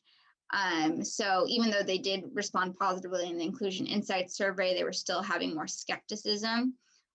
Generation X participants felt like they were being judged or outdated. Someone used the word they felt like they were a dinosaur, and baby boomers, in contrast, did not describe experiencing ageism, and kind of had also a positive outlook and wanted to find better ways to pass organizational knowledge. Some opportunities that people came up with was just continuing to engage consultants and external resources, continuing to bolster presence and power of affinity groups. So that could look like paying people for their time in affinity groups and their thought leadership in that, providing more financial resources to affinity groups. And lastly, continuing the general manager's public involvement in DEI initiatives is something that has been well appreciated with these focus groups. Lastly, and we also have more quotes and things like that in the full report, but we asked people what they are. So being, whether you were in a woman of color, a Generation X employee, depending on their focus group, being that at EBMUD. And so we've mapped it out here, kind of where people laid in a spectrum of experiencing the most microaggressions, stereotypes, and tokenization to the least. Black employees had the most experience of microaggression, stereotypes, and tokenization, and explained their experience as not being great. They felt that there were multiple instances of bias that they have felt themselves or have seen, and there's a lack of psychological safety for people of color, feeling isolated and systematically excluded. And for Latinx and Asian employees, people shared the lack of tolerance for other cultures, feeling like there were unwritten rules to the district and having to perform to a level of whiteness in order to be accepted. White women shared some instances of gender bias, but kind of acknowledged that they felt like their appearance was being judged at times, but not as many microaggressions were shared compared to the other employees of color. Lastly, Gen X, millennials, baby boomers, white and men employees. We put these, there's nothing kind of significant about the spaces between these, but these are just relative to each other. How often or how positive these responses were. So white men employees shared the most positive responses compared to the other groups. All right. And I think the last. I'm sorry, on the last one, I'm looking at it again. At the top, it says being blank at East Bay Mud. What's the blank again? The blank is whatever their focus group affinity group was. So Okay. being, yeah, so being like a Black woman or being a Black man or being a white man. Got it. Great. All right, so the last portion that we're going to share with you today, we also did do a policy analysis, which is in the full report as well. That's pretty in-depth and kind of more detailed, so feel free to peruse through that later and we can answer any questions about that once you've gone through the report. But this will be kind of the last piece of what we're sharing today, which are the key stakeholder interviews. So here we asked these kind of following questions on the right, if you want to go to the next slide, sorry. A deductive analysis by question, and then we did a sentiment and priority analysis. Sentiment looking kind of at the emotions or kind of pulse check attitudes that people had in leadership, and priority looking at, you know, how quickly or how much is DEIJ, a diversity, equity, inclusion, a priority to your organization and its organization's overall goals. So first, if you want to go to the next slide. And so, just some extra context too. We did these stakeholder interviews mostly with Tamara, we leaders. got Director Mellon has his hand raised. Could you back up to that previous slide? So are these questions answered with the individuals writing out their answers, or are they multiple choice, or are they fill in the blank? I mean, I need to get a sense of how these questions are responded to. That's a good question. So for the focus groups and for these interviews, we have an interviewer who asks these questions, and then the interviewee, so the stakeholder, has a chance to verbally respond to all these questions, and the interviewer verbatim like types what they're trying to say. They're able to see what the interviewer is also capturing to make sure nothing is misinterpreted. So the person who's being interviewed gets to see what the person who's being interviewed gets to see what the person who's doing the interviewing writes, and then gets to give. Let me jump in. So you all at the board, you all participated. This is something that you all participated in as well. So with these one-on-one interviews, the facilitator does not necessarily share what is captured, but we're asking you, so you all had a session one-on-one and they asked you these questions. It was last year, so you might be forgetting, but I know that the board and leadership, SMT, and some other key stakeholders were part of these interviews. For the focus groups, we do show on screen in real time what we're capturing for the participants. So yeah, we definitely did not. I mean, I remember doing these interviews, but I definitely did not get shown what I said. afterwards. And that leads to a question with regards to the interviewer putting his or her interpretation on what has been said to them without doing a validation with the person being interviewed. So just to clarify, I think, yeah, I was confusing the focus group and interview process, so my apologies. The interviews then are transcribed verbatim to what the interviewee says, unless the interviewer says not to include that. So anything, we are only given the raw data. There isn't any interpretations that are made, and then we take our thematic analysis approach to kind of code and find key themes that we see across all interviews. So we're not looking at these interviews as individual folks saying this. We look at them all together and try to come up with key themes from that. I hope that makes sense.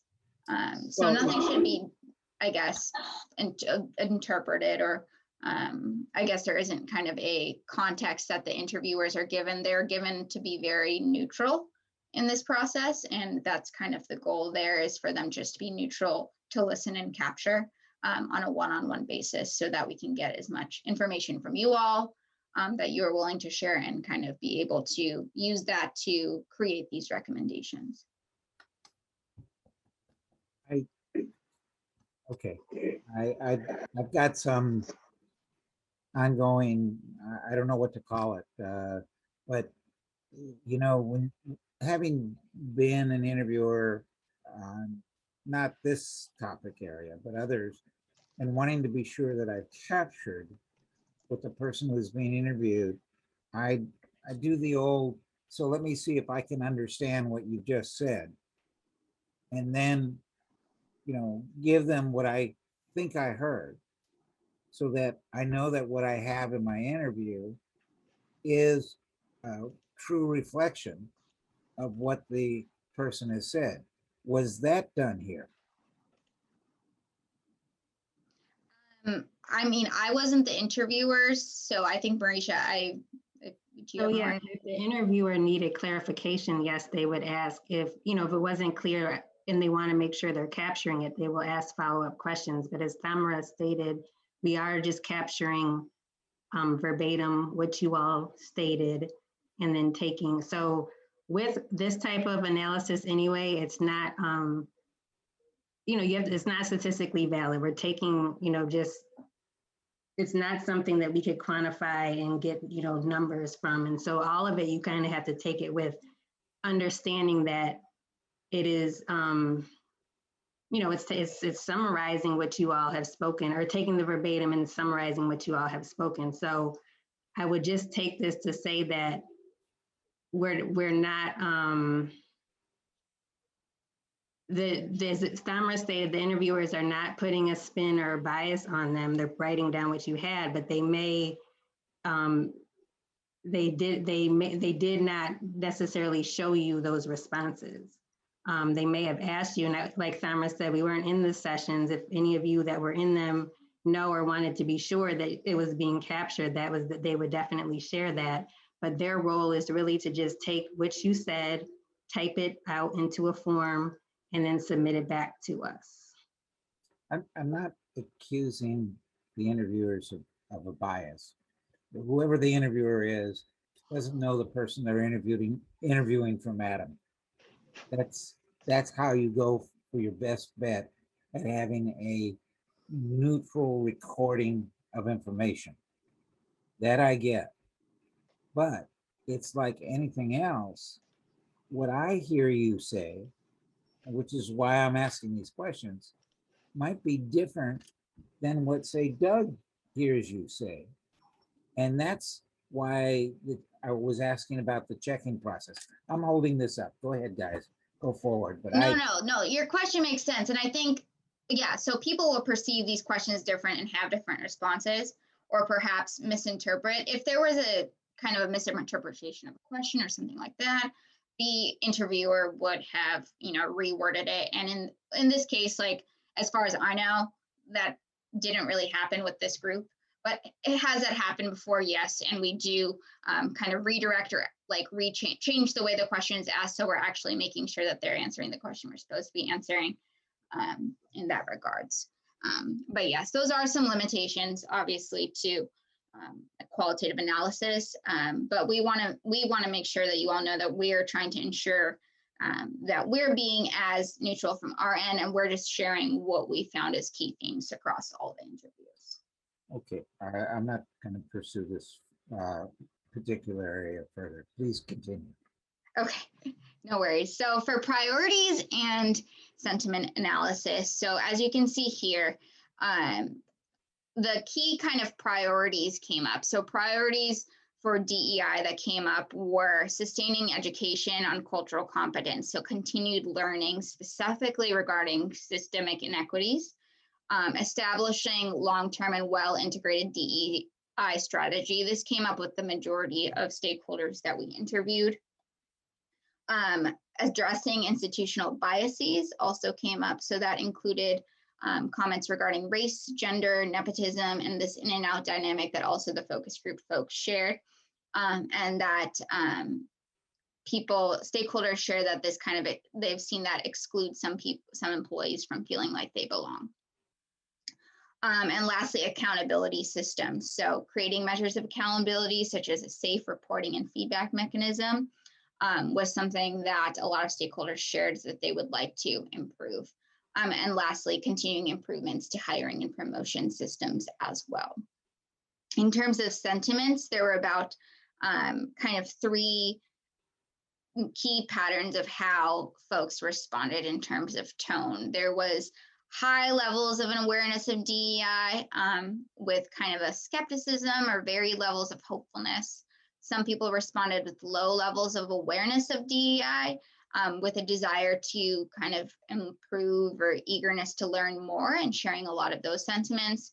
And then lastly, there was a chunk of folks who kind of had a low level of awareness of DEI efforts at EBMUD and a resistance to DEI work. So these were kind of 3 buckets of where people fell in terms of their attitudes and kind of tone and view of kind of this DEI work in general. In terms of key themes, so these challenges and again, opportunities that came up, people regularly cited racial inequities, lack of implementation, hiring, promotion, and change resistance in their culture. So a quote that I really liked here was, talking about DEI is great, but we need to go deeper into the issue of race and diversity. We really need to put into practice the things we're talking about. So a lot of people shared this. We talk about these things a lot, but perhaps we're not putting this into practice. And lastly, people feeling that there was an old boy locker room mentality. Old boy locker room was something that multiple people actually shared, and similar kind of analogies of kind of a culture of change resistance. Lastly, for opportunities, people kept talking again here, similar to the focus groups, about affinity group programs, continuing that, expanding the internship program, and then kind of alongside the challenges, increasing leadership and moving towards a action. So making sure that we kind of are acting upon and making plans behind the promises we make or the talk about racial equity. Okay, so we have various groups in our efforts, or what we think are our efforts. You know, we have the LGBTQ group, recognize that, the Hispanic month, you know, Black Awareness Month, so on and so forth. How does that fit in with this model of opportunities and affinity group programs? That's a good question. I think those all would fall into the category of an affinity group program. And those initiatives that you just mentioned were things that a lot of people shared positive statements on across racial groups, across stakeholders and focus groups, as something that they want to see continue. So yeah, that would fall in kind of this affinity group programming. And also when we talk about continuing it and expanding it, making sure that the folks who are doing this work or kind of putting these things together are being compensated for their time. There's a lot of kind of thought leadership and work that goes into it that oftentimes we're seeing organizations kind of just use their employees of color to do this work. So that's kind of a way to expand as well. But how do you do that? You know, we have a very strong Asian Pacific Islander group. How do you do that where you have the management team saying, yeah, we want this group, without the group feeling like management is imposing that? I would definitely think it would be a combination of making sure that you're getting those employees, the Asian Pacific Islander employees, in the decision-making space to see what they want. I do remember, even though this is a while ago, I recall folks in the Asian focus groups or in some of the interviews sharing that they really liked the cultural events that were already in place. So perhaps building on those or asking, you know, what other kind of programs or spaces would you like, especially during these times of violence for the AAPI community. I think it would be really important to kind of sit with folks who and just listen to what they're wanting, whether that be just holding a space for them to share or the space with other AAPI folks at EBMUD. It could be anything, but really just getting those folks talking in communication with leadership about what they're wanting or envisioning. I was just using the API as a example because we have the other groups, and I'm looking at how do we work that balance. And what I think I'm hearing you say is that whether it's, you know, African Americans, it's Hispanic, Latino, whatever the group is encouraging them to have their cultural programs is what creates a positive atmosphere and acceptance. Is that what I heard you say? Yes, and I would emphasize that, yes, those are one aspect of what creates kind of a feeling of acceptance at the workplace for people of color. So all these different groups. And also, I guess what I'm trying to say is that instead of having leadership kind of own and make the decisions on what these programs could be and look like, gaining the insight from folks who may not be in leadership roles about what they want and want to see is the most helpful.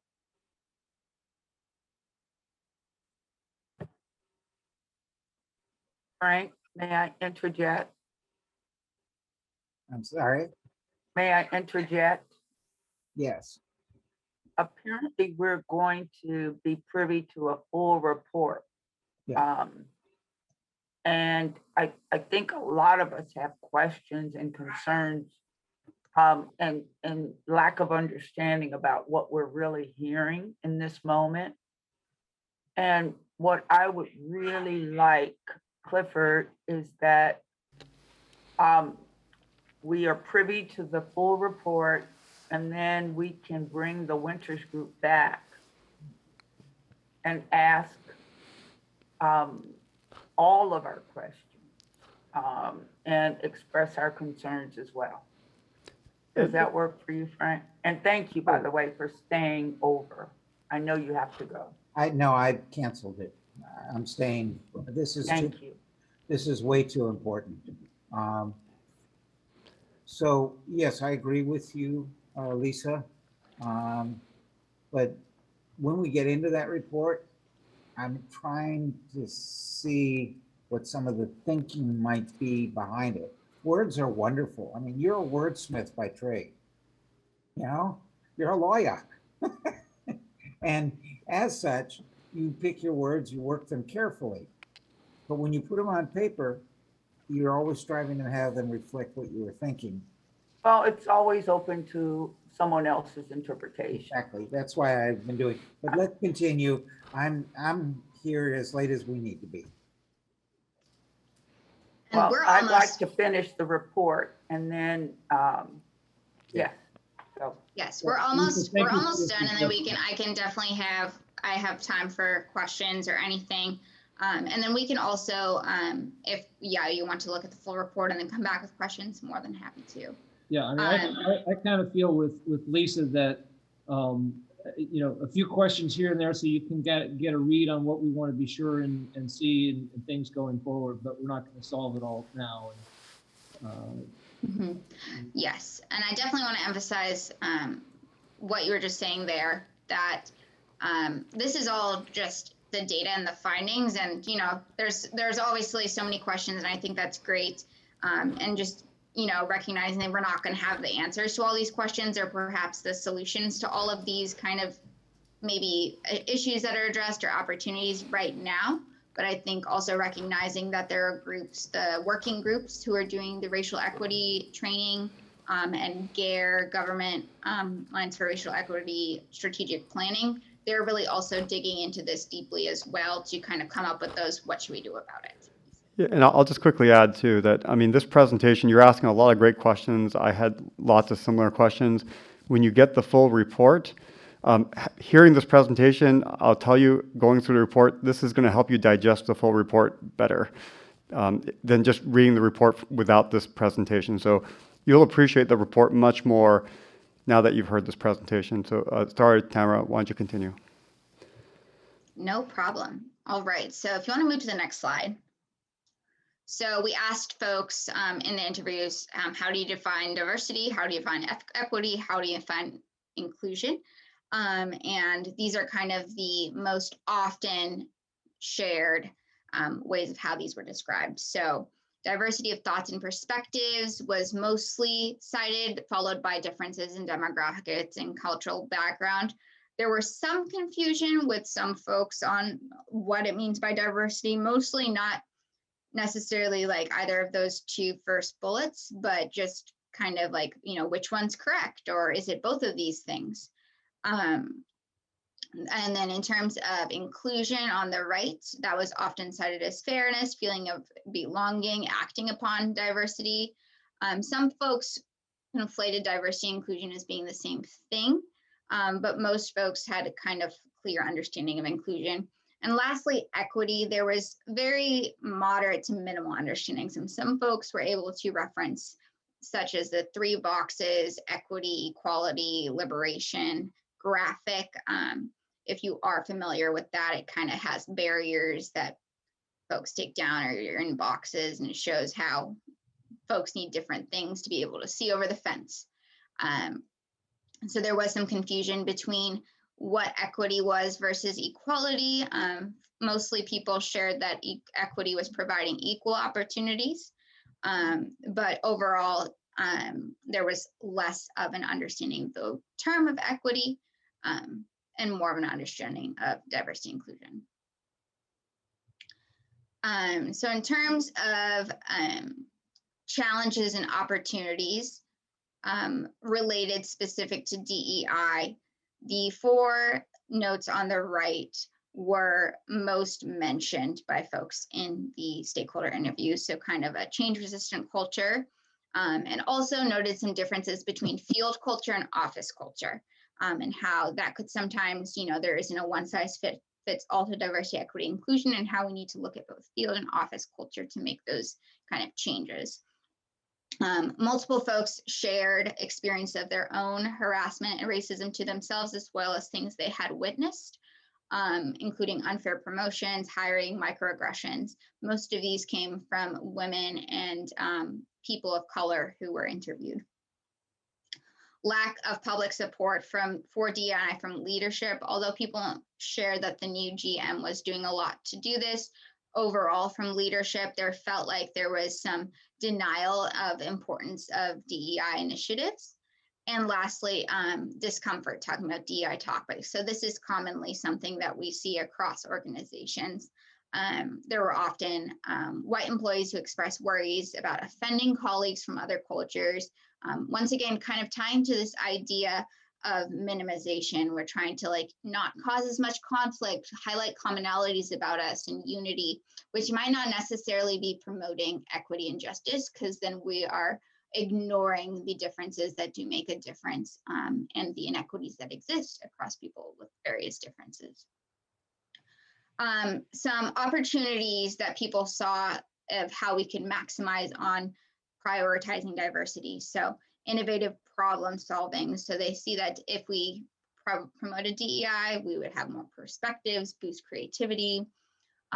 Most oftenly cited was building a better connection and reputation with customers and the greater community. And lastly, improving and hiring recruitment systems. So they suggested that having more people, even just representation at different levels of leadership, would show people at lower levels of management, entry-level employees, that there is opportunity for promotion for people who look like you. And that's something that makes a big difference, especially for younger folks in the workplace. And lastly, or not lastly, so when we ask people about kind of what behavior changes you would expect after kind of going through this cultural audit process and the strategic development process at EBMUD, there were kind of three big buckets of behavior changes that came up from individual, interpersonal, and systemic changes. So folks noted that they wanted to see just increased respect across differences across different levels of employees as well as kind of having more awareness of various employees' experiences. In terms of interpersonal, people wanted to see reduced biases as well as increased learning opportunities around DEI.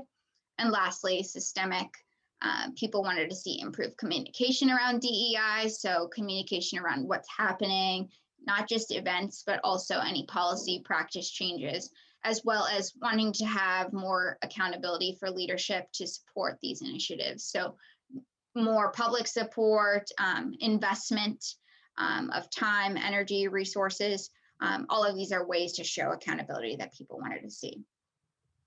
On that note, we asked, so how can we hold leaders accountable to DEI work? And most respondents shared that they would like to see measurements around DEI, but didn't really know exactly what measurements, and hoped that we could kind of dive into that as part of strategic planning.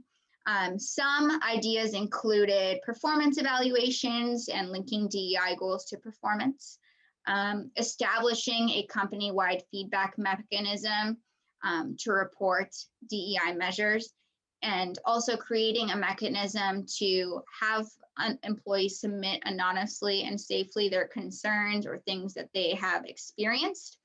The safety and kind of anonymity part was really emphasized here because a lot of folks expressed fear of retaliation and kind of fear of losing their job if they were to do this. And lastly, increasing leadership responsibility. So hoping that leadership could help folks in lower levels of management and other staff members, tell them kind of, hey, this is our goal and our plan, this is your role in it, and kind of working together instead of just hearing something and not knowing how that relates to the staff experience. And lastly, these were kind of three big buckets of where recommendations stakeholders gave were on improving DEI at EBMUD. So moving beyond talk to implementation, we kind of talked about this already. And this part right here is kind of what the ONG consulting group is doing, identifying roles, responsibilities, and accountability measures for the things that they're identifying with not only the results of the cultural audit, but also other data and talking to folks externally of EBMUD as well. Increasing leadership support and making sure that DEI goes beyond an HR function thing, beyond just promotions, retentions, and hiring. Still important, but also looking at different other areas of the organization where we could embed measures of equity or prioritize equity as part of its goals. And lastly, increasing external DEI initiatives. People really share that there's so much potential and resources in the greater East Bay community that could help really propel these movements and make them bigger across the organization. All right, and last few slides. So lastly, based off of all of the stuff we shared with you just now, we have a few kind of high level recommendations of where we would start and trying to disaggregate this data and use this data. And these are kind of our recommendations based off of it as well. So creating a 5-year DEI strategy. So what we mean by that is kind of sharing the results of this audit, building progress metrics, clarifying roles and responsibilities, and acknowledge and act upon things that the marginalized groups said in this audit. I think that's one of the most important parts, making sure that people's thoughts and not just numbers are being utilized and applied in the strategy. Build on leadership support. So again, increasing vocal support by GM, the board, other leadership, showing commitment by dedicating resources. So whether that is paying folks for their time and efforts, or compensation in some type of way, financial resources towards more programs, more affinity groups, financial resources towards better hiring practices to make sure that we're recruiting at places that haven't been historically recruited at. Those are some examples of dedicating resources.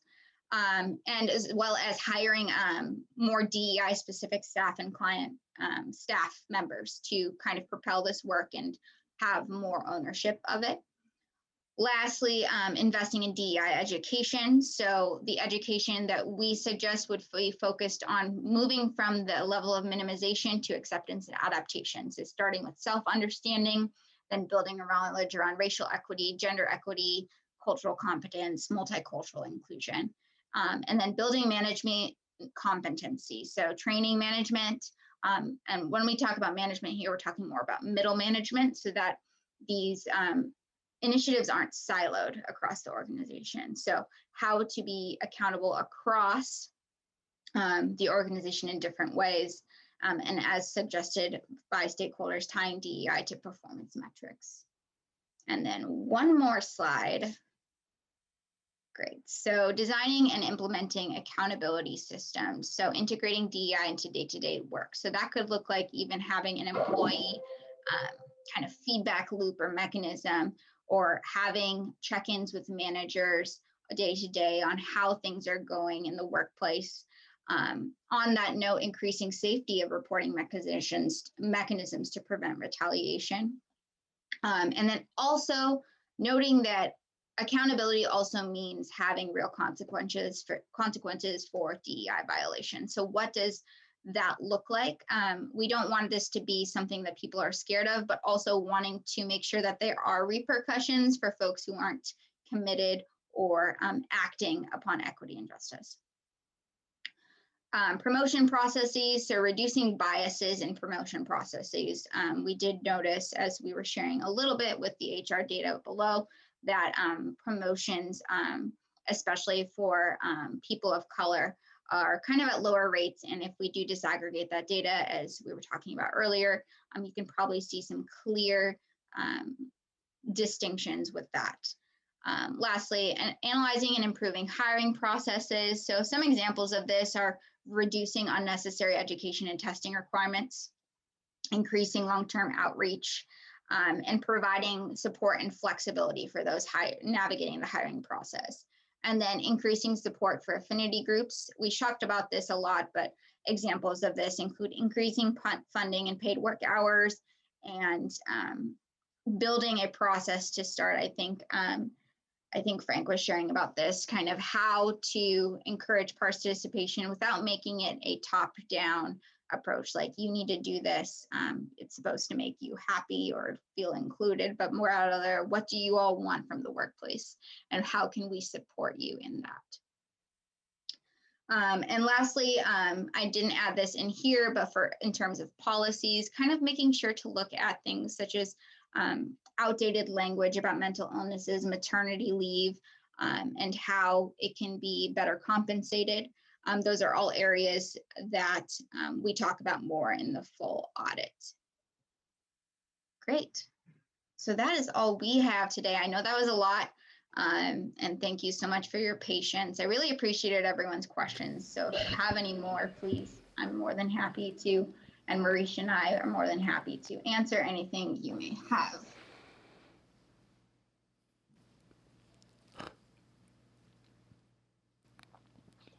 I I'm can very say, interested. oh, Thank you for your report. Director McIntosh. Thank you for your report, and I look forward to reading the extensive report and having you guys back. Great. I will caution you that it's very long, but if you love it, go ahead. There's 5 appendices with a lot of data and information, but it does go into detail, and I hope it's useful for you all. That was our goal, to make sure it was useful for you all. So hope that it can be kind of a starting point for your DEI journey and the work that you plan on doing towards racial equity. Thank you for your time. I'm looking forward to the report, believe it or not, because I think I have a lot more questions. You piqued the interest of the HR guy. Marguerite, you have your hand up. Trying to be polite. Yeah, I just want to echo Lisa, and just the thought is that, I mean, I know some of us have been at it since 8:30 this morning. It's been a long day. I would like to ask Clifford if when we next kind of revisit this, if we can move it up, you know, in the agenda, or I'm thinking about the whole program and strategy, whether Lisa, I know you're usually not a fan of this, but whether it would make sense to have actually a special meeting that was, you know, just really devoted to this and not with everything else. I am absolutely on board with that, Marguerite. Oh, great. Yeah. Our usual biggest critic for that is on board. It's at 6 in the morning. Okay, we'll work on that one. Thank you. Thanks for the suggestion. It was a good report. I'm sorry, Andy had his hand. Go ahead, Andy. Thanks, John. My comment was very similar to the sentiment that we have more to talk about, and we've had a longer board meeting than usual today, and I think to really do justice to these issues, we need to process this longer. I got so much out of the demographic surveys and the perception surveys, all of the data that you received from surveying our employees was very interesting, and I have a lot to think about, and I'm looking forward to reviewing the report. I'm just as interested, frankly, more interested in looking at the recommendations for what can we do to improve our agency and our inclusiveness. And the categories were things that I feel like I'm generally familiar with, what those categories are and what those categories mean. What I'm really interested in are specifics that we haven't been implementing, specifics that might have been brought up by our employees, and just what are the actionable items that we need to consider and listen to our employees and our consultants who have found those kinds of interventions to be effective. I'm wondering if the report has more detail, or if the plan is that we'll have another discussion about this. So I'm interested in those next steps.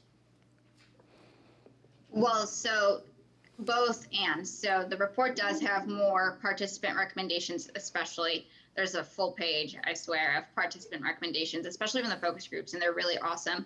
We didn't want to take away from that and kind of be like, oh, those are our recommendations too, because they're kind of both of ours. We kind of chose the best recommendations and things that your employees wanted to see. So those are in the report, and kind of our process is we want to provide you with the kind of high level, these are the things to start thinking about and the things to start questioning, and then really want with ONG, and this is kind of their process as well, is to have kind of the employees think about what can work well for you all in the context of your workplace, because we don't know what it's like to be an employee and what is realistic to do and not do, but we will be able to provide those kind of recommendations and action items to think about in our next discussion, and there's some in the guide as well. Thanks. Yes, I would second the suggestion for a special meeting or a workshop. All right, John and then Frank. Thank you. I'll be quick. It was a good report, a lot there. Looking forward to getting the final copy. I assume there'll be a summary report for to each of the categories and chapters.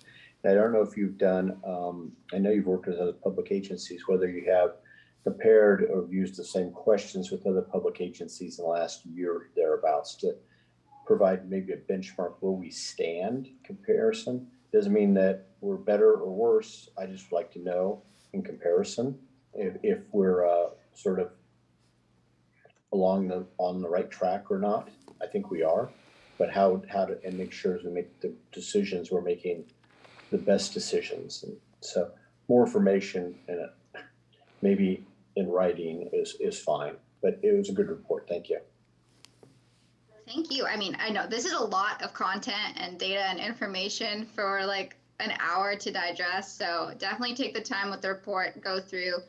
In regards to kind of benchmarks with other organizations, we don't have that information, but our partners at ONG who have worked with a lot of different kind of public municipalities and such may have more context on that. So it might be helpful also to invite Ariel and his team to the next meeting, because they are also doing a lot of kind of the application and the action steps to our recommendations. So that could be some really helpful insight to help kind of parse through some of this data as well, and his perspective working with other organizations, at least more recently.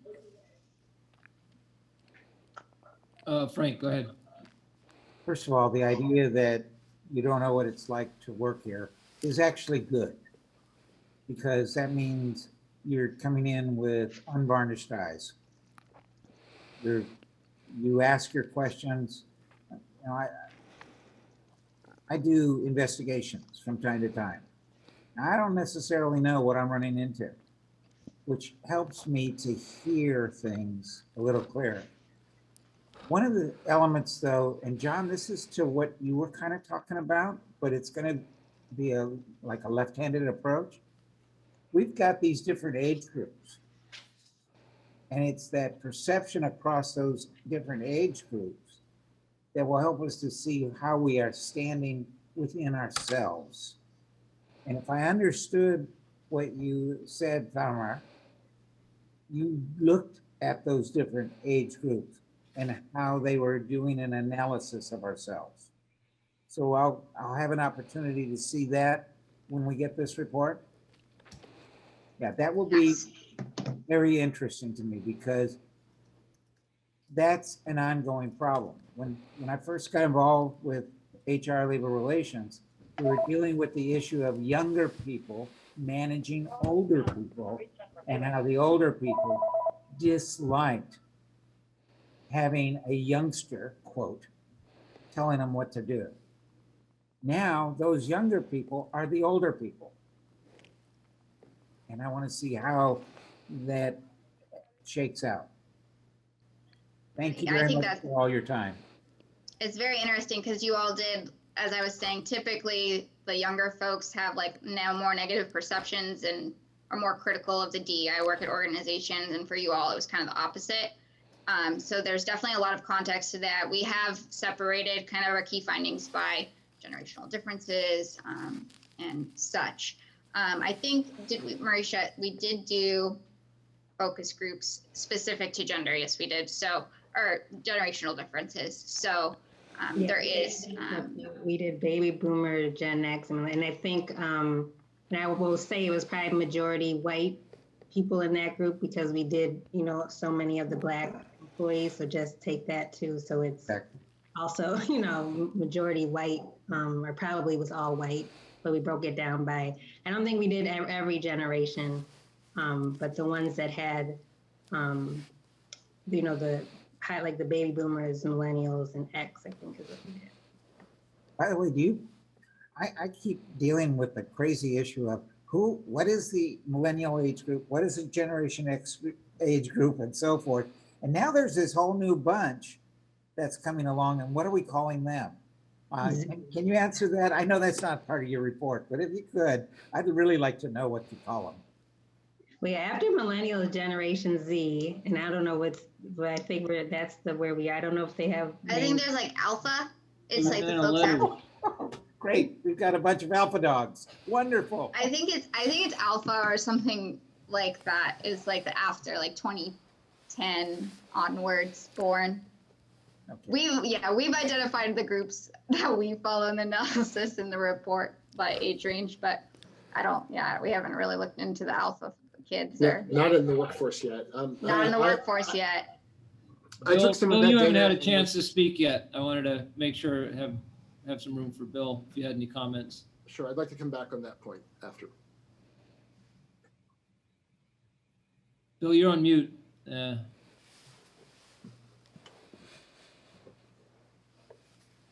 Bill, you're on mute if you wanted to have anything to say.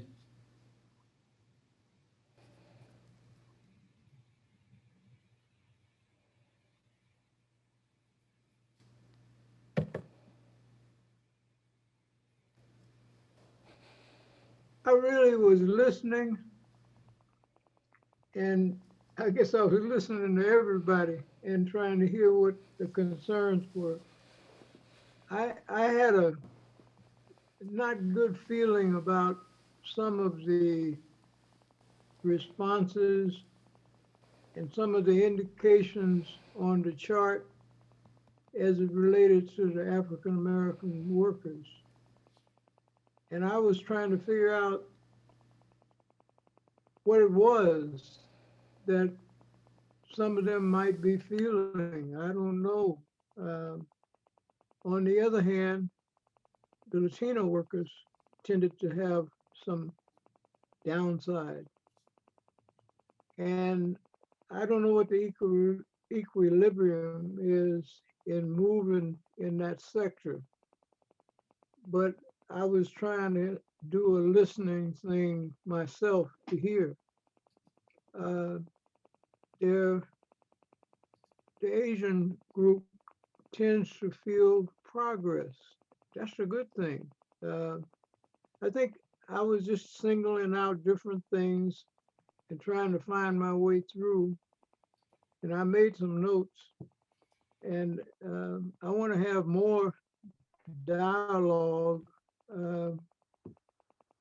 Marisha, I think that's the area I'm interested in. Most of this has been survey work, digging and whatnot.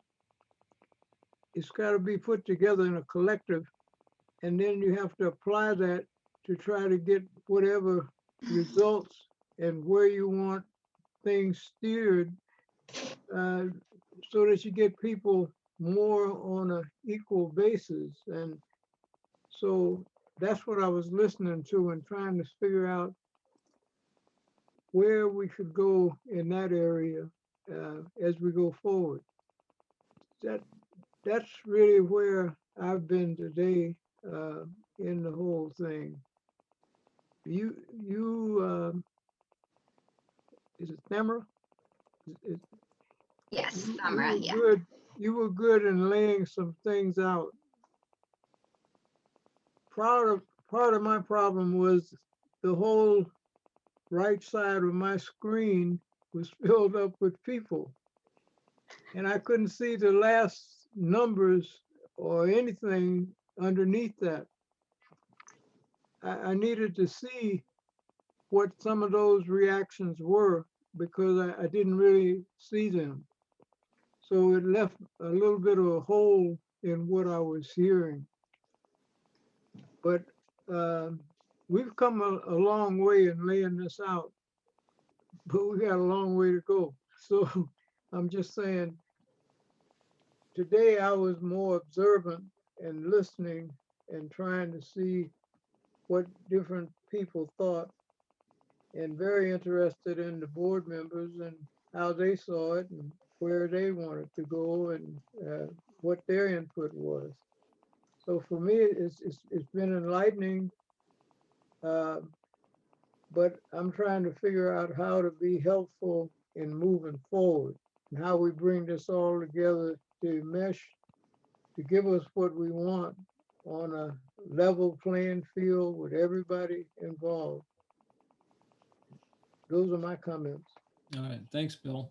Andy, you have your hand up? Yes, I wanted to come back on this issue of what looks like a generational issue, but I actually wonder if this is a tenure issue.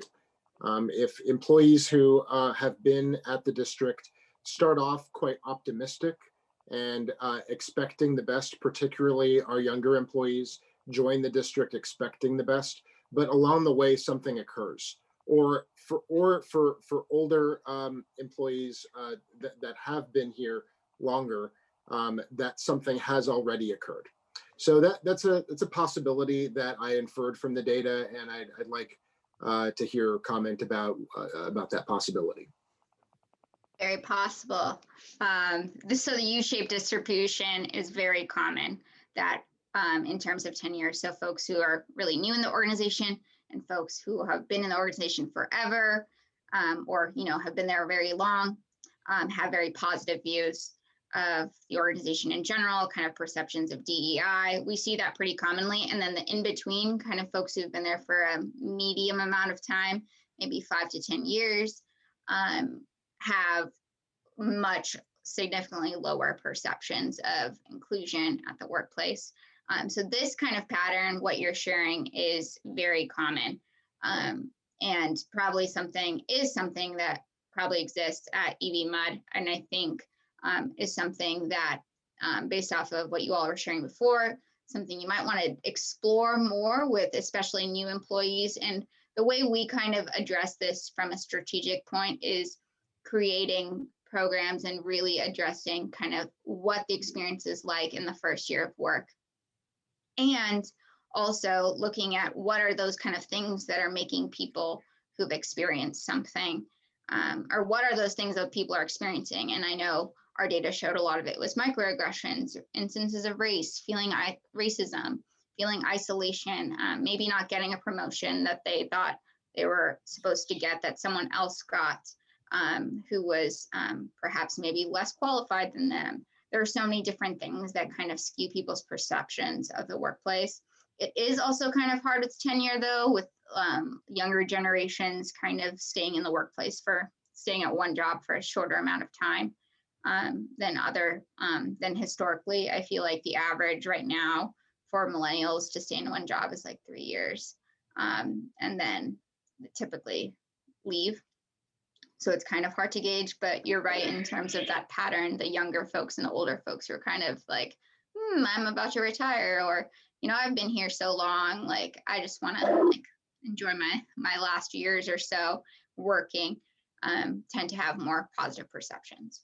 So pretty on point. Let me ask you a question.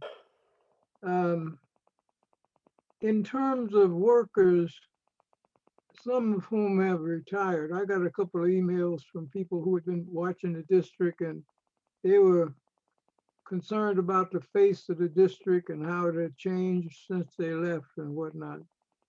And some of them left in some pretty good positions. How that gap got filled after they left, I don't know. But I do know that some of the people that I talked to years ago in the district that did kind of climb the ladder,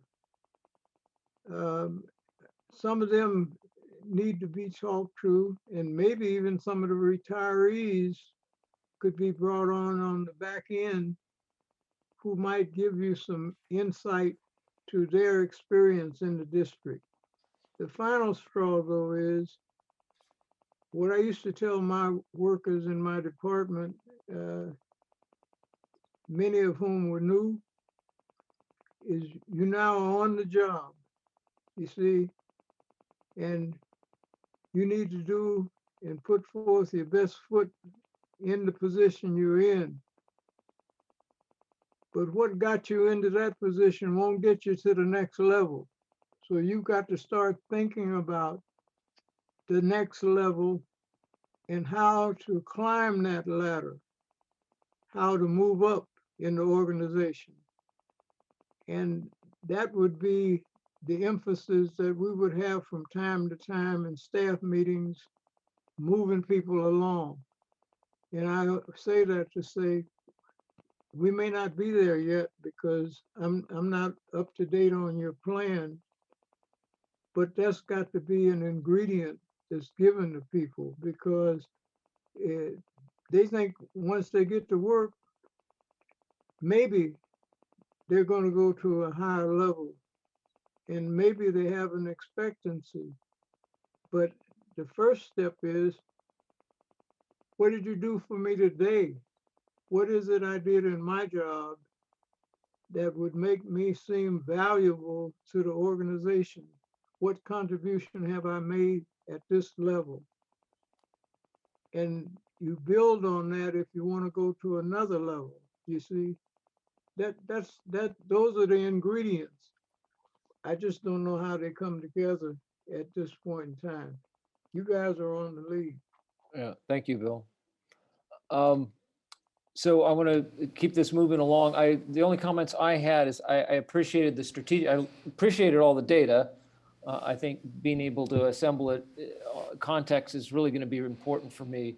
I also appreciated the strategic recommendations, but found them to be somewhat generic. So, I mean, I think it's like I'm really interested in, for East Bay MUD, what specific things do we need to be doing next? And I kind of think that's, you know, what will come out of, I'm hoping will come out of the report some, or come out of a longer session where we're able to tease some of this stuff out.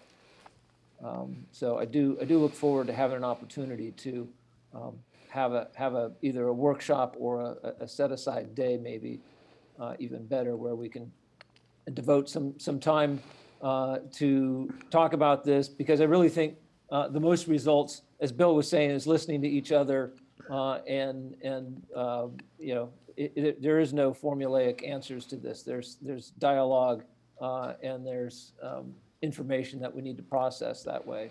So unless we have anything else to add or closing remarks, we probably should keep moving along here.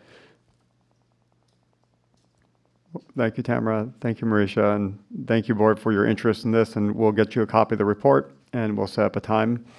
Let me just quickly go over just a few things just to knock it out. The monthly report is attached, so of course you can ask any questions.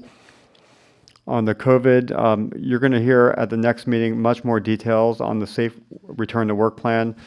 I'll just share with you that our employees are getting vaccinated. They are reporting, about 13% have reported being fully vaccinated. But, you know, they've only been eligible since mid-March, so they haven't gotten lots of people haven't gotten their second vaccine yet, so we do expect that number to increase. But I do want to spend just a little more time on the water supply update. You know, I think Dave can probably get to the punchline as far as how dry it's been and what our projections are. But I do want you to hear from Mike Tognolini to talk about alternatives if it continues dry and we hit stage 1 of a drought. So Dave, take it away.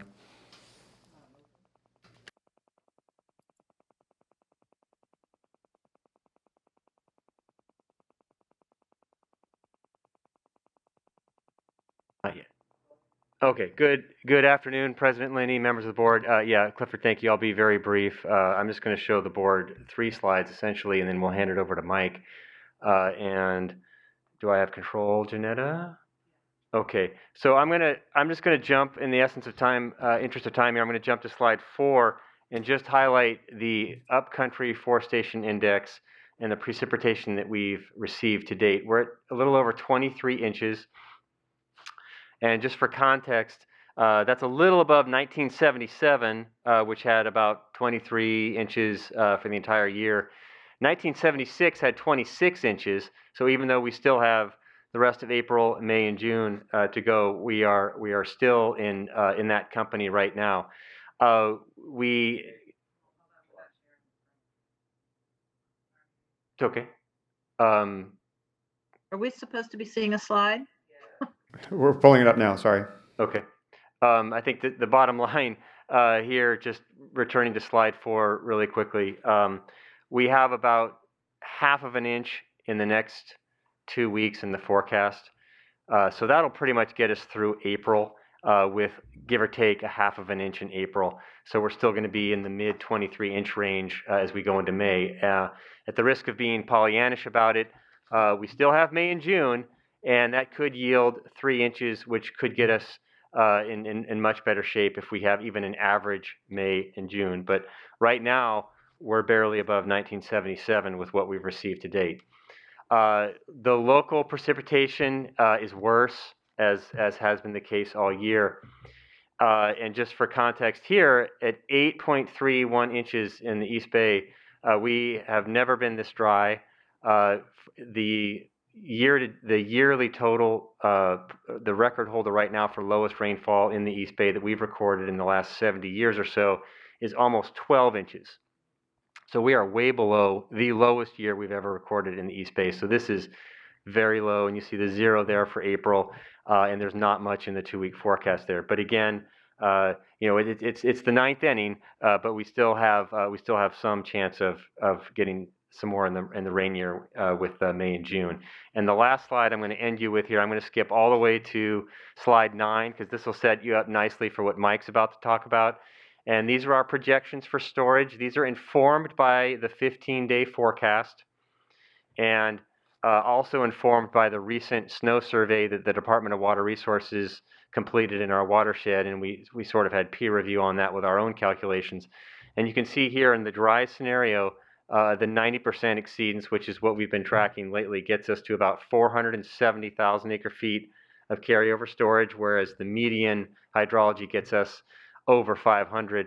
And just to throw it in here for reference, if we get no precipitation for the rest of the year, we will be somewhere around 430,000 acre feet of carryover storage. So with that, I will turn it over to Mike to walk you through the next part. Thank you, Dave, and good afternoon, board members. I'll try to also move pretty quickly and focus on really some of the key messages and key issues that I want you all to be aware of going into the next couple of weeks when you'll be making decisions at the April 27th board meeting about water supply availability and deficiency and whether or not to take actions related to our water supply contingency plan. So just at the state level, we've seen state water project allocations be reduced from originally at 10% down to 5%. For us as a CVP contractor, CVP allocations for some agricultural contractors have been reduced from 5% to 0. As an M&I contractor, municipal and industrial contractor, our allocations for now remain at 55%, but there is still some risk that those could be reduced further, especially if we continue to see dry weather through the next couple of months. We did, like nearly all water rights holders, we received a letter on March 22nd from the State Water Resources Control Board warning us of dry conditions and drought impacts. That does not equal a curtailment.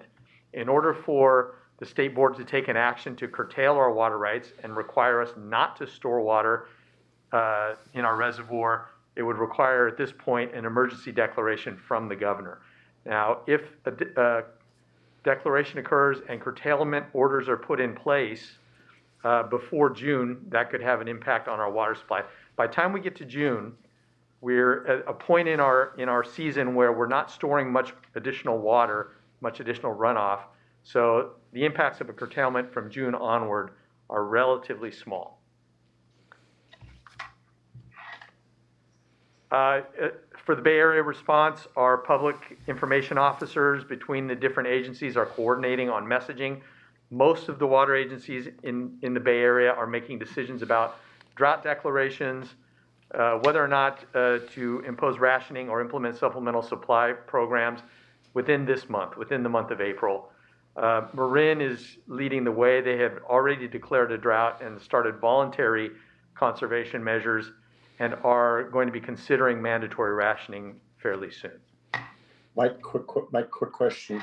Yes. In the paper, it listed, I think it was yesterday or today, moderate droughts, and it sort of implied that we're in a D2 category, where the extremes are D3 or D4. What is our actual category? It didn't list East Bay Mud, but it said in the East Bay, in parts of the Bay Area. So if you're referring to the statewide drought monitor, that that reflects typically precipitation at the location. So that certainly D2 probably would reflect the level of rainfall we've had in the East Bay, as Dave reported. But when you look at our specific water supply situation, that's going to be driven by snowpack, what we've received in the McKellamie Basin as well. And as we're going to talk about, I think on the next slide, if as Dave has mentioned, that we're at levels of 430,000 acre feet to 470,000 acre feet in a dry situation, we'd be looking to be in stage 1 drought. And that's what's actually reflected on this next slide, which again are our proposed drought management program guidelines. We've discussed these a couple of times with the board, and these reflect changes from our previous drought management program in an effort to learn from what happened in the past drought and take water earlier during the drought, as well as impose mandatory rationing at an earlier level. Director Young, you have a question? Yeah, just at the last board meeting, I think somebody asked what the base year that would be used to look at demand reduction percentages, and I'm not sure if I meant, could you just say what year we're looking at? Yes, that's a great question. I was absolutely gonna cover that in this presentation. That the question was, what's the baseline for imposing voluntary rationing, say of 10%, for example. And I said at the last board meeting, I believed we would start by looking at our 2013 demands. Now, after reviewing that a little more closely, we realized our demands are already more than 10% below what they were in 2013 from our customers after going through the drought and the conservation measures that are currently in place. So we're looking to change what that baseline usage would be. And we're more likely to be using, and it hasn't quite been finalized yet, but I think we're likely to be using a more current baseline that might look at the last 3 years averaged, or some other baseline that really incorporates, where we are today.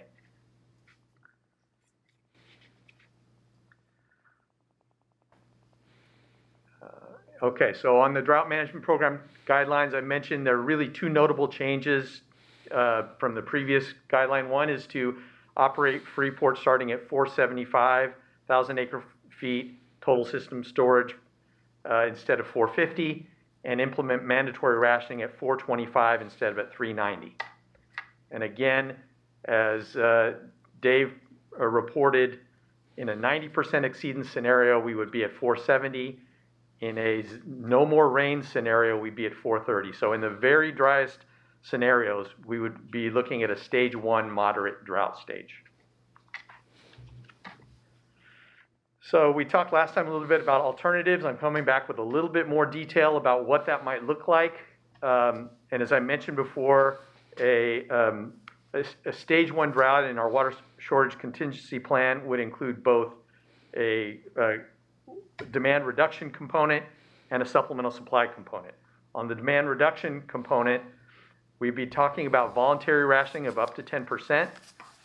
And in terms of how we determine how much actual water savings we would achieve in the first year that we implement a rationing program, our assumption is that we'll get about a 50% of what we're asking for. So we're assuming about a 5% total demand reduction in the first year because of ramp up time, et cetera, that we'd be looking at a demand reduction of about 7,000 acre feet. The corresponding revenue loss of that demand reduction is approximately $20 million. And again, to the question of baseline, we believe that the messaging focus will be more on the actions that we're going to ask our customers to take. The frequency of irrigation or not irrigating, the actions that they can take in their homes, and less on the percentage of reduction overall. And then on the water supply side, on the supplemental supply side, there's the potential, based on our CVP allocation, to divert up to 73,000 acre feet at Freeport. That results in a water supply increase to EBMUD of 58,000 acre feet. And that's because we have a gain share provision. To remind the board, that means that 20% of any supplemental supply that we bring in a given year is dedicated to fishery flows on the McKelvey River. So that would be additional flow flowing down the river based on the timing of when that supplemental supply comes into the district. So, and it can be stored for a period of time and used next year if necessary. So we get a 58,000 acre foot supply boost by diverting 73,000. The additional cost of that diversion at Freeport is approximately $35 million. And that includes about $80,000 for carbon offsets. And I'm going to share with you on the next slide some more details on our what the carbon offsets look like in our program and achieving our greenhouse gas reduction goals. So I want to mention that if we were to divert 73,000 acre feet at Freeport, we would have to nearly immediately after board approval at April 27th meeting, we would need to start the process of notifying SMUD. We have an agreement with SMUD that says we'll give them 60 days notice before we start operating. And when we give that 60 days notice, we also need to pay them to bring their extra water treatment facility online. That's part of mitigation for putting Sacramento River water into the Folsom South Canal that we agreed to with them. So there's a 60-day advance notice before we can operate. So given that 2-month time frame, if we're going to take 73,000 acre feet, we're going to need to nearly immediately at the end of April notify SMUD of our intention to operate Freeport. Another reminder is that when we divert water at Freeport, we're able to divert about 8,500 acre feet per month. So if we're looking to achieve 73,000 acre feet, in order to get that done by the end of the contract year, which is February of 2022, we need to start diverting in June. And that's 8,500 acre feet through until February to get to 73,000.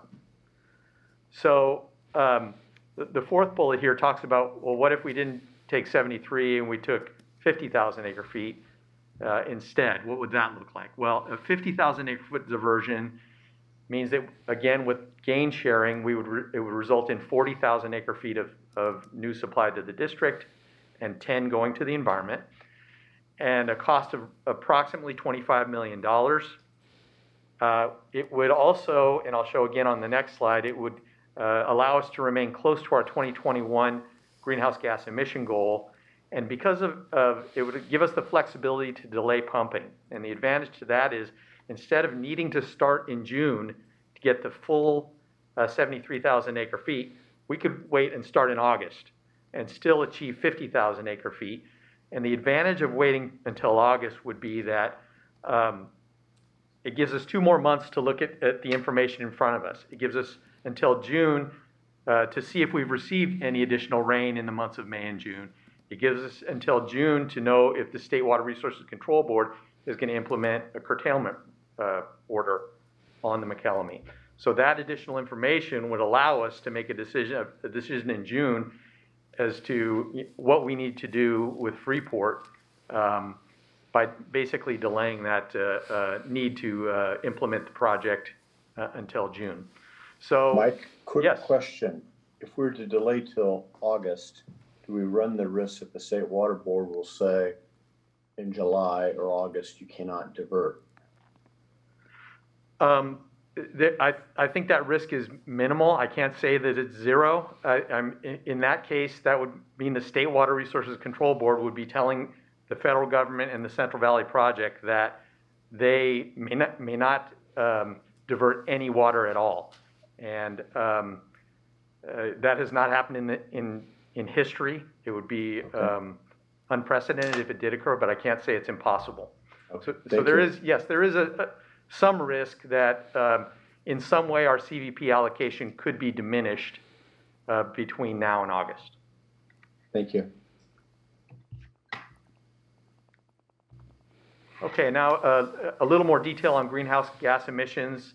What we're showing here is, and again, assuming we're pumping through both 2021 and into January and February of 2022, if we diverted 73,000 acre feet at Freeport, these green bars show the resulting increase in greenhouse gas emissions would result in exceeding our 2021 policy goal by about 4,275 metric tons. The cost to purchase offsets to bring that green bar back under the green line is approximately $80,000. Now, as I mentioned, if we were to divert 50,000 acre feet instead of 73,000 acre feet, that would put us in the ballpark of the green line. There are a lot of variables here, so it's hard to know exactly if we would be above or below, but certainly at 50,000 acre feet, it would put us much closer to being within the goal range.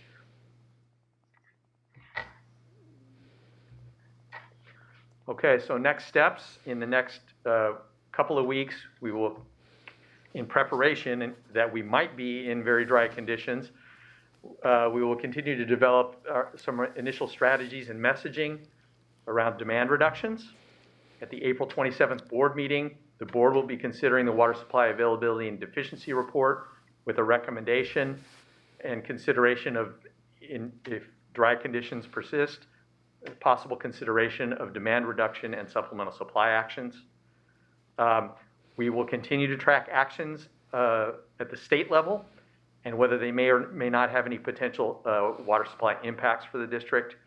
And then finally, although it does not look like it will come into play this year, our excessive use ordinance under new state law, we're required to have an excessive use ordinance in place anytime we're requiring mandatory rationing, which now would be in stage 2 at a level of 425,000 acre feet or less.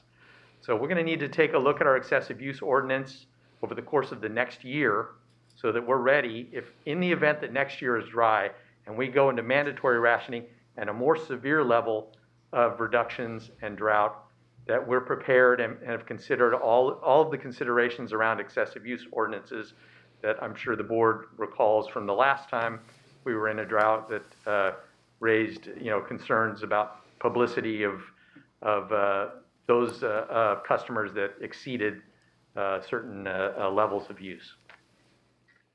Mike, another quick question, or maybe Clifford can answer. How much do we have in our water surplus in our dedicated fund for water revenue? We have that account. How much? Last I thought it was around $80 million. That was a couple of years ago. You're talking about the rate stabilization fund, Director Coleman? Yes, that's the one. Thank you. Yeah, it's a bit over that amount right now. Okay, thank you. Okay, and that's my last slide. Sorry, I could have asked at this slide. So, as you can see, there's going to be, we are tracking even drier than the 90th percentile right now, and we're looking at the weather, as Dave indicated, that he's baked in the 15-day forecast, which is just zeros right now. But there's going to be some important decisions that are going to need to be made in April. And so what we've walked you through in the last 2 meetings is the lessons learned from the last drought, and then the alternatives if it continues dry. So this is just to prep you for the April 27th meeting. Are there any other questions for Mike or Dave? Director Mellon? I'm going, guys. I've got a MAC meeting to go to. So, and I'll see you after I get back from Florida. Bye-bye.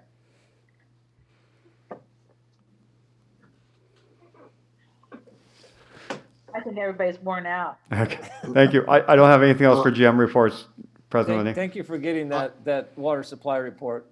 Very important for us to be thinking about this before we have to take action on it. So, yep. Thank you for that.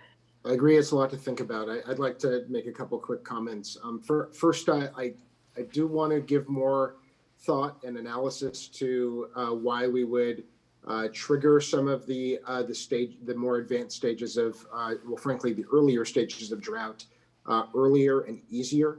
I'd like more information about specifically what's changed and If it's our consumption patterns that have increased, then that might make sense because it means that we would, given all other circumstances being equal, arrive at a more severe drought faster. That would make sense to me, but it seems like we just reviewed this structure not too long ago, and so the change proposed seems more significant than I would have expected compared to the rebound that I thought we've been through. I think that the day is late, so I'd like to not discuss that now, but at our next board meeting, maybe we can have some more analysis about that issue, because I think we need to dig into the stages and our definitions of that more carefully.